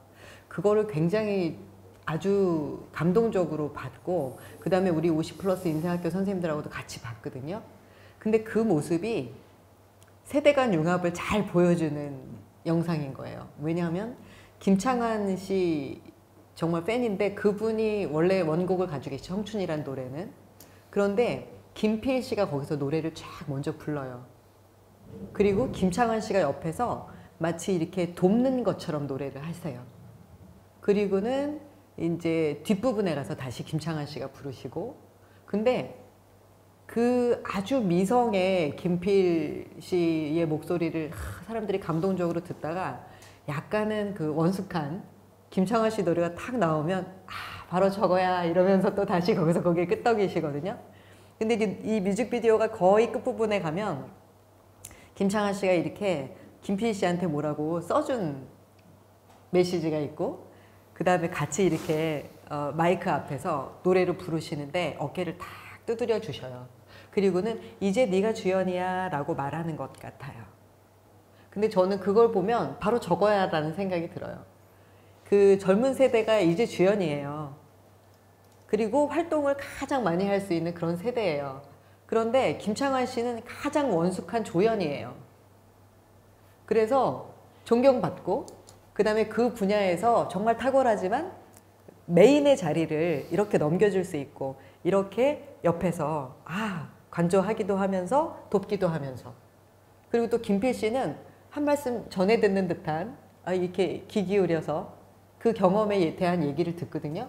그 모습, 그것이 바로 세대 간의 교류의 모습이다 이런 생각이 듭니다. 예, 어젯밤에 반드시 준비하신 것 같아요. 상당히 감명 깊게 들었습니다. 저도 그 영상 구해서 좀 봐야겠고요. 봐야겠다는 생각이 들었습니다. 옆에서 이제 옆에 계신 우리 김찬원 교수님은 이런 세대 간 교류, 대화 이런 대화 단절 현상 또 어떻게 보시고 계시는지 좀 듣고 싶네요. 왜 이렇게 단절될까에 대한 이른바 사회학적 분석은 참 여러 가지로 이루어져야 될 것 같아요. 일단 이 베이비부머 세대의 수가 너무 많아요. 그리고 아랫세대는 적어요. 그러니까 이 규모에서부터 일단 대칭이 안 되고 우리 세대 우리가 젊을 때는 이 세대도 우리가 많았거든요. 그러니까 이 세대가 늘 많다 보니까 사회적 파워가 있는데 거기서 좀 균형이 깨지는 게 구조적으로 하나 있는 데다가 뭐 아까 말씀 나왔던 재력도 이렇게 편중돼 있는 것. 근데 결정적으로는 이제 SNS, 유튜브 이렇게 되면서 아주 이거 뭐 꼭 세대만이 아니라 특히 남녀간에도 있을 수 있고 한데 정치적인 성향에 따라서도 그렇고요. 점점 더 파편화되고 분절화되는 이런 게 이 세대 안에서도 작동하는 것 같아서 이런 것을 넘어서기 위해서는 결국 좀 구체적으로 대면하는 경험들이 많이 필요하겠다. 그 대면이 그냥 뭐 대면하자해서가 아니라 어떤 목표와 과제를 갖고 좀 재미있는 아까 노래도 마찬가지고요. 그렇게 하다 보면 그렇게 뭐 서로 다르지 않다는 것, 개인차가 더 크다는 것도 알게 될 것 같아요. 여기서 전 젊은 세대에게 배우는 모습, 아까 조연 말씀 나오셨는데, 그러니까 선배 시민이라고 해서 아까 제 발제에서 뭐 이렇게 많이 준다 하지만 그것보다 더 중요한 것은 아랫세대한테 쫙 배울 게 많거든요. 그 배우는 태도 자체가 이른바 선배로서 보여줘야 될 모습이 아닐까 이런 생각이 들어요. 배울 건 참 많다고 봐요. 그리고 우리 세대 자체가 또 윗세대에게 다가가서 또 들어야 될 말, 또 나눠야 될 그런 경험도 많이 있을 것 같아서 장기적으로 보면 전 경로당이 지금 굉장히 고령화되고 있다고 알고 있거든요. 이렇게 가다 보면 나중에는 완전히 뭐 한 90 넘은 분들만 모이는 장소가 될 것 같은데 이 세대가 나중에 그 세대가 됐을 때 지금 80 넘었을 때 경로당 문화가 어떻게 될지에 대한 그런 상상도 가끔 해보다 보면 지금부터 그걸 염두에 두고 좀 여러 세대가 어우러지는 그런 경험치들, 그런 사례들을 많이 만들어가면 이게 우리 사회의 자산이 될 것 같다 하는 생각이 듭니다. 네, 이 대면 경험이 중요하다. 이 말씀이 특히 이제 중요하게 다가오는 것 같고요. 어떻게 좀 재미있게 문화적이고 예술적으로 또 인문학적으로 또 서로 좀 얼굴을 마저 하게 할 것인가 이게 좀 고민되는 것 같습니다. 네, 이금용 교수님 부탁드리겠습니다. 네, 제가 이제 학생들한테 수업을 하면서 니네 가족은 어떻게 되니 하고 물어봅니다. 그러면 어머니 아빠 있고요. 그 다음에 밑에 여동생이 있어요. 그래요. 그러면 그래. 그러면은 할아버지 할머니는 돌아가셨니? 그러면 아니요 계신데요. 외할머니 외할아버지 뭐 그다음에 친할머니 다 살아 계세요. 근데 내가 질문을 가족이 어떻게 되니라고 얘기했잖아. 그러니까 가족이라는 개념 안에 이제 할아버지 할머니라는 것이 아예 이제 배제되어 있는 인식입니다. 왜 그럴까? 일종의 이제 단절에서 이제 오는 것이죠. 사실은 2000년대부터 우리 한국에서 그 노인복지관을 중심으로 해서 세대 통합 프로그램, 세대 교류 프로그램들이 이제 많이 만들어져서 했어요. 여러 가지 아까 그 만나야 된다라고 말씀하셨는데 만나는 방법도 다양합니다. 우리 어르신 세대가 청소년에게 이제 뭐 전통 문화를 가르치는 어떤 유형, 그다음에 청소년들이 어르신을 대상으로 해서 뭐 스마트폰이라든지 이런 것들을 가르치는 거, 그다음에 두 집단이 함께 이 여가 프로그램을 함께 즐기는 거, 그다음에 두 집단이 공통으로 지역사회를 위한 자원봉사를 하는 거. 이런 다양한 형태의 어떤 이 만남들, 세대 교류 프로그램들이 사실은 이어지고 있고요. 앞으로도 이런 어떤 세대 간의 공감, 세대 간의 교류 부분들은요, 뭐 지나치게 강조해도 너무 강조하더라도 이건 지나치지 않다라고 생각할 정도로 상당히 중요한 어떤 포인트이기도 합니다. 왜냐하면요, 노인에 대한 어떤 이 부정적인 편견들은 노년기에 자기의 삶의 이 질 자체 혹은 행동 반경을 옥죄일 수밖에 없거든요. 근데 에이지즘이 뭘까요? 저는 에이지즘이 뭐 부정적으로 노인을 바라본다 그거보다는요, 에이지즘 자체는 상대편을 연령으로 바라보는 거, 연령으로만 바라보는 것이 바로 에이지즘입니다. 섹시즘은 바로 이제 남녀의 어떤 부분이죠. 너는 여자니까라는 거죠. 근데 여자이기 이전이 한 인간이잖아요. 그래서 이 에이지즘 자체도요, 비록 나이가 많고 노인인 거는 팩트, 이지만 그 어르신이 가지고 있는 그 본연의 모습을 보기보다는 60대 어르신으로 보기 때문에 나타나는 다양한 오해들이거든요. 이거는 만남을 통해서 충분히 이 뭐라 그럴까 오해를 풀 수 있는 부분들이 있습니다. 구조지체라는 표현이 있는데 좀 딱딱한 표현인데 어르신들은 자꾸 변하고 있습니다. 우리의 옛날의 어떤 어르신들의 모습하고 지금의 어떤 신노년하고는 전혀 다른 모습이지만 우리의 어떤 사회적인 통념이나 혹은 우리의 제도들은요 아직 그 옛날에 머물러 있는 그래서 이들 간의 어떤 시차 갭이 분명히 있거든요. 그래서 이런 것들에 대한 인식에 대한 개선 이런 것들도 범사회적으로도 조금 필요하지 않을까라는 생각이 듭니다. 네, 그 교수님 말씀 듣다 보니까 혼자 사는 것은 외롭지만 같이 사는 것은 괴롭다. 그런 말이 떠올랐는데요. 아마 그 젊은 세대가 20대 젊은 세대가 조모 세대를 가족으로 이렇게 간주하지 않으려고 하는 이런 마음의 태도, 습관 같은 게 어쩌면 그만큼 이제 우리 사이에 세대 분리가 좀 강화되고 있다라고 하는 어떤 단적인 현상인 것 같고요. 어떻게 이제 김찬우 교수님이든 또 구민정 교수님이 또 아주 좋은 예를 드신 것처럼 어떻게 이 세대가 서로 이제 얼굴을 마주하면서 그런 기회들을 더 많이 만들어 낼 것인가 이게 좀 중요하다는 어떤 지적으로 공통적으로 생각이 듭니다. 좀 이 대담을 좀 이 좌담회를 이제 마무리해야 될 상황이 되는 것 같은데요. 뭐 논의해야 될 사항들은 너무나 많고 여기 세 가지 주제로 우리 나누고 있습니다만 사실 한 가지 주제만 해도 이게 몇 시간 해도 쉽게 풀리지 않는 문제들이라는 생각은 듭니다. 그럼에도 불구하고 이제 주어진 어떤 시간과 어떤 장소의 제약이 있다 보니까요. 좀 마무리해야 될 것 같은데요. 오늘 이제 큰 주제로 저희가 좀 삼았던 선배 시민은 어떻게 탄생하는가. 저는 이 시민은 뭐 대한민국에 태어난 순간 저절로 시민이 된다고 생각하지는 않습니다.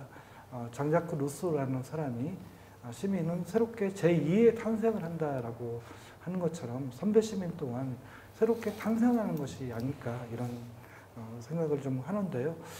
그런 점에서 선배 시민 어떻게 좀 왜 다시 선배 시민인가 하는 차원에서 이 주제로 먼저 발제해 주신 김찬우 교수님께 좀 다시 한번 청해서 듣겠습니다. 모든 세대는 앞 세대가 만들어 놓은 기반 위에서 생존을 이어갈 수밖에 없죠. 그게 물리적인 것이기도 하고 사회 문화적인 것도 다 같이 포함돼서 하게 됩니다. 근데 역사상 우리가 앞 세대가 잘못해서 만들어 놓은 업보 때문에 후세가 고생했던 예는 참 많이 있다고 봐요. 근데 지금 어느 시대보다도 그 위기가 큰 상황이라고 보거든요. 뭐 결정적으로 기후위기 하나만 놓고 보더라도 그렇고 사회적인 이 불평등이 굉장히 우리 20세기 역사에서 가장 지금 크게 벌어진 상황이고 뭐 등등. 그러니까 아랫세대가 윗세대보다 더 잘 살지 못하는 처음 상황이 된 것, 이것에 딱 우리 신중년 선배 시민들이 자리 잡고 있다고 생각합니다. 그래서 이렇게 좀 한편으로는 사회 전체의 그 맥락들을 좀 염두에 두고 여기서 해야 될 몫을 그 책임을 좀 이렇게 자각하는 그것이 중요하고 그걸 함께 토론하는 공론장이 반드시 좀 더 활성화돼야 된다는 생각이 들면서 다른 한편으로는 이렇게 자기 삶을 돌아보면서 그런 성찰하는 것 자체만으로도 아래 세대에게 굉장히 큰 선물이 될 거다는 그런 생각이 듭니다. 결국 자기 삶을 잘 살아가는 것, 자기에 대한 애정을, 정당한 애정을 이렇게 잘 이어가는 것 하나만으로도 아래 세대가 걸어갈 수 있는 어떤 징검다리 이런 것을 잘 놓아주는 거다. 내리막길을 잘 내려가는 것. 제가 일본에서 봤던 굉장히 재밌는 모임이 하산회였거든요. 등산회가 아니라 하산회였는데 그 실제 등산이 아니라 인생의 내리막길을 잘 내려가자는 취지에서 만든 모임이라고 하더라고요. 이름 자체가 재밌어서 기억이 남는데 그런 것처럼 내리막길을 잘 걸어가는 그 한 걸음 한 걸음이 결국 다음 세대에게 길이 된다는 것, 그 생각만 한다면 그것으로서 선배 시민의 큰 몫을 하는 것이 아닐까 이런 생각이 들었습니다. 네, 감사합니다. 이 기후위기나 이런 사회적 맥락을 좀 생각하고 그런 어떤 그 젊은 세대와 같이 이제 모일 수 있는 그런 공론장의 필요성을 강조하신 게 특히 인상적이었습니다. 그 브레이트라는 그 희곡 작가가 있죠. 그분이 이제 예전에 쓴 작품 중에 성 요한나의 도살장의 성 요한나인가요? 이런 작품에서 너희들은 좋은 삶을 사는 것도 중요하지만 좋은 세상을 남기도록 하라라고 하는 이 대사가 있어요. 그 대사가 이 김찬원 선생님 말씀을 들으면서 문득 떠올랐는데요. 이 좋은 세상을 남기도록 하라라고 하는 게 어쩌면 책임감이 아닌가 이런 생각도 듭니다. 나이가 들면 아무래도 이기적일 수밖에 없는 그 어떤 삶의 지향과 태도를 갖게 마련인데요. 오늘 이제 프랑스의 과학자가 이기심이 너무 자기만 가지 않도록 조정하는 게 중요하다라고 하는 말이고도 이어지는 것 같습니다. 예, 이금윤 교수님 그 노년학자로서 좀 이 문제는 상당히 이제 선생님의 연구 테마이실 것도 같고 한데요. 최근에 이런 에이지즘 문화가 강화되는 그 현실에서 어떻게 이제 다시 잘 나이듦을 향한 사회적인 어떤 분위기를 만들어 가야 될지 좀 말씀해 주시죠. 예, 제가 이제 얼마 되지 않은 그 어떤 포럼에서요, 그 신중년을 위한 그 정책에 관련돼서 조금 발표를 한 적이 있습니다. 그때 제가 앞으로 지향해야 될 이 정책의 방향성에서 두 가지를 말씀을 드렸는데, 하나는 이제 포지티브 에이징입니다. 노년에 대한 어떤 긍정적인 인식, 그래서 긍정적인 노년, 노화라는 부분들을 조금 우리 사회가 좀 가질 필요가 있다. 봄, 여름, 가을, 겨울에서 겨울이 무조건 춥다고 싫으냐? 그건 아니죠. 겨울만이 갖고 있는 그 가치, 아름다움이 분명히 있으니까. 그다음 또 하나는 정책을 실현하되 이런 걸 했다라는 어떤 이 겉으로 포장하는 것이 아니고 사람 중심의 어떤 정책들을 펼쳐야 된다. 이때 신중년에게 필요한 사람 중심은 바로 자기 결정권과 선택권을 조금 더 보여주는 것입니다. 우리가 이제 인생에는 크게 사기 4단계의 어떤 인생이 있다고 얘기를 하긴 해요. 여러분 혹시 제 3기 인생이라고 들어보셨는지 모르겠지만 꽤 유명한 표현이거든요. 그래서 1기 같은 경우는 태어나서 교육받는 데까지, 2기는 이제 취업해서 은퇴하기 전까지, 3기는 은퇴한 이후부터 남한테 의존하게 되는 신체적, 인지적으로 그 전까지의 어떤 상황이고, 4기는 이제 의존하는 단계인데, 바로 이 3기 인생이 인생에서 가장 중요한 황금기라고 얘기를 하고 있습니다. 왜냐하면 사회적으로 지금도 저는 아직 이 학교에 재직 중에 있지만 그런 어떤 사회적인 책임감이나 이거에 억눌리기보다는 은퇴 이후에 정말 내 자아 실현을 위해서 내가 하고 싶은 것들을 마음대로 할 수 있는 그 시기가 바로 이 제 3기 인생이거든요. 아까 김찬호 교수님도 이 말씀을 하셨지만요. 저는 어르신들한테 사회적 책임과 사회적 역할 이런 얘기는 제가 한 20여 년 연구를 해왔는데요. 이제 좀 안 했으면 좋겠습니다. 그냥 그 노년기를 즐겨라. 단 무턱대고 그냥 보내는 것이 아니고요. 제 3기 인생을 풍요롭고 두텁게 또 좀 더 길게 즐기기 위해서는 어느 정도 준비가 필요한 부분들이고요. 이런 제3기 인생을 잘 즐기는 모습들을 우리 후세대가 본다면, 또 잘 즐기는 사람과 우리 후세대가 서로 만난다면, 이게 아까 말씀드린 세대 교류 프로그램이에요. 이렇다면은 바로 우리 세대가 생각하는 그런 어떤 우리 선배의 모습, 선배 시민의 모습들은 분명히 달라질 것이다. 그리고 아까 말씀드렸던 구조지체라는 거, 노인을 바라보는 우리 사회 통념들은 훨씬 더 리얼리티, 현실을 바라볼 수 있게 될 것이다 라고 생각이 됩니다. 예. 예, 노년에 대한 긍정적인 인식이 좀 필요하고, 특히 이제 사람을 염두에 두는 그런 정책사 설계도 필요하다라는 말씀이 특히 이제 다가오는 것 같습니다. 같은 맥락에서 구민정 교수님 부탁드리겠습니다. 네, 같은 맥락에서, 그러니까 사실 모든 인간은 생물학적으로 유한한 존재잖아요. 그 유한성이라고 하는 것에서는 모든 사람이 다 공통되거든요. 젊은 세대나 노년의 세대나, 다만 시간의 순서가 다를 뿐이죠. 근데 이제 젊은 세대가 볼 때 노년이 그 멋지게 자기의 그 인생 후반부를 살아가는 모습을 본다면, 아까 이금윤 교수님도 말씀하셨지만, 그러면 젊은 세대는 두렵지 않을 것 같아요. 그죠? 지금 내가 이렇게 열심히 살고 노년이 저렇게 멋있을 수 있다면 내가 살아가는 것 자체가 희망이겠죠. 그래서 저는 노년의 풍요로운 그 삶, 그리고 그 매력은 그 사회의 희망이라는 생각을 해요. 아, 우리가 나이 들어서 열심히 살다가 나이가 들면 저렇게 인생을 살면 돼. 그죠?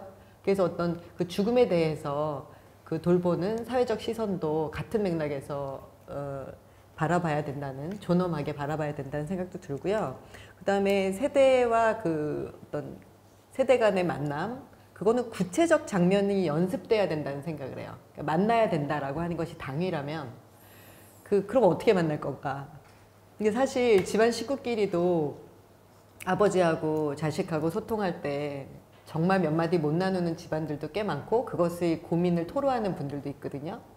그러면 오늘 저는 사실 여기 오기 전에 젊은 선생님들하고 그 연습을 하고 왔어요. 마음속에 있지만 꺼내놓지 못한 얘기를 가족에게 그걸 나눠보자. 근데 사실 그 얘기를 마음속에 정말 훈훈하고 감사와 사랑의 메시지를 담고 있지만 꺼내놓는 말은 그게 아닌 퉁명스러운 말인 경우 참 많아요. 근데 왜 그런가? 연습이 안 돼서 그래요. 그래서 그 노년의 세대가 멋있다라고 하는 것이 이렇게 만나서 알려질 수 있으려면 만나서 나누는 대화의 연습이 필요하겠다. 뭐 젊은 세대도 그렇고 노년의 세대도 그렇고, 듣고 싶어요, 감사해요, 사랑해요, 이런 얘기들이 자주 오가는 그런 장면을 상상해요. 그래서 그거는 역시 문화예술 교육이겠죠. 저는 그런 그 이야기로서 선배 시민은 혼자 만들어지는 것이 아니고요. 후배의 시선 속에서 만들어지는 거죠. 그래서 그 노년의 멋진 삶, 그것이 그 사회의 문화적인 풍요로움과 희망을 줄 것이다. 이런 말로 마무리하고 싶습니다. 네. 오늘 뭐 어록을 이렇게 남기셨어요. 선배 시민은 후배의 시선에 의해서 만들어진다. 이거 기억할 만한 어록인 것 같고요. 오늘 그 세 분 선생님들 모시고 자담회를 진행한 지 시간이 훌쩍 많이 지났습니다. 상당히 좀 유익한 얘기가 오고 간 것 같고요. 오늘 이제 자담회를 하시면서 세 분 선생님께서 미처 다 못한 말들이 분명히 있을 것 같아요. 그 말을 중심으로 마무리 멘트 좀 부탁드리겠습니다. 아무래도 이건 우리 구민정 교수님이 제일 잘하실 것 같아요. 저는 그러니까 그 사회에 어른이 없다면 얼마나 삭막할까. 저는 할머니 손에서 자라났거든요, 유년 시절에. 그래서 할머니를 생각하면 되게 푸근하고, 노년이라고 하는 것이 저는 푸근함이라는 그 단어로 떠올라요. 그래서 그 어떤 그 멋짐이 성숙한 선배 시민 그리고 노년에게 있었으면 좋겠냐면, 그 아이들이 뛰어노는 놀이터에 아이들이 이렇게 막 뛰어노는데 맨발로도 뛰어놀 수 있잖아요. 거기에 유리 조각이 있어요. 그러면은 아니 저기 유리 조각이 있다니 이러는 노년이 아니고 조용히 가서 그 유리 조각을 치워주는 노년. 근데 그것이 아이 발에 그 이렇게 닿아서 상처가 나면 어떡하지? 이런 것을 걱정하는, 그래서 조용히 치워줄 수 있는 노년은 분명히 필요하다, 그 사회에. 그리고 그런 그 상황을 그렇게 미루어 짐작하여 행동으로 옮길 수 있는 그런 그 시선과 그런 마음의 푸근함, 자애로움이 있는 그런 노년을 생각할 수 있고, 실제로도 그렇고 그랬으면 참 좋겠다, 이런 생각을 합니다. 예, 감사합니다. 예, 이금정 교수님 부탁드리겠습니다. 예, 그 아프리카인지는 잘 모르겠는데요. 그런 속담이 있다고 그래요. 어르신이 돌아가시면 도서관 하나가 사라지는 거다. 그 정도로 인간이 살아오면서 축적됐던 경륜은 우리가 도서관에 비유할 정도의 가치를 가지고 있다라고 생각을 했고, 하지만 현대사회에서는 과연 그럴까라는 생각들, 이제 이런 어떤 그 인식의 차이가 결국은 노년을 바라보는 이 시선들이 조금은 이전에 비해서 조금 더 차가워지지 않았나, 냉정해지지 않았나, 이런 생각이 들고요. 마지막 이제 이 저담회를 끝내는 입장에서는 저는 정말 노년 때는 잘 놀자, 대신에 잘 준비해서 잘 놀자. 그것이 내 개인의 어떤 삶에도 우리 후배들에게도 중요한 교훈으로 남을 것이다. 잘 노는 것이 또 다른 도서관일 수 있다. 저는 그렇게 생각합니다. 예. 네. 공자 노자 말고 놀자. 이걸 강조하셨습니다. 예, 좋은 말씀 감사하고요. 김찬원 교수님도 예. 좀 말씀해 주시죠. 그 남이다라는 프로그램이 남자들 사이에서 꽤 많이 오랫동안 이렇게 인기를 끌고 있는데 왜 그렇게 매혹적일까?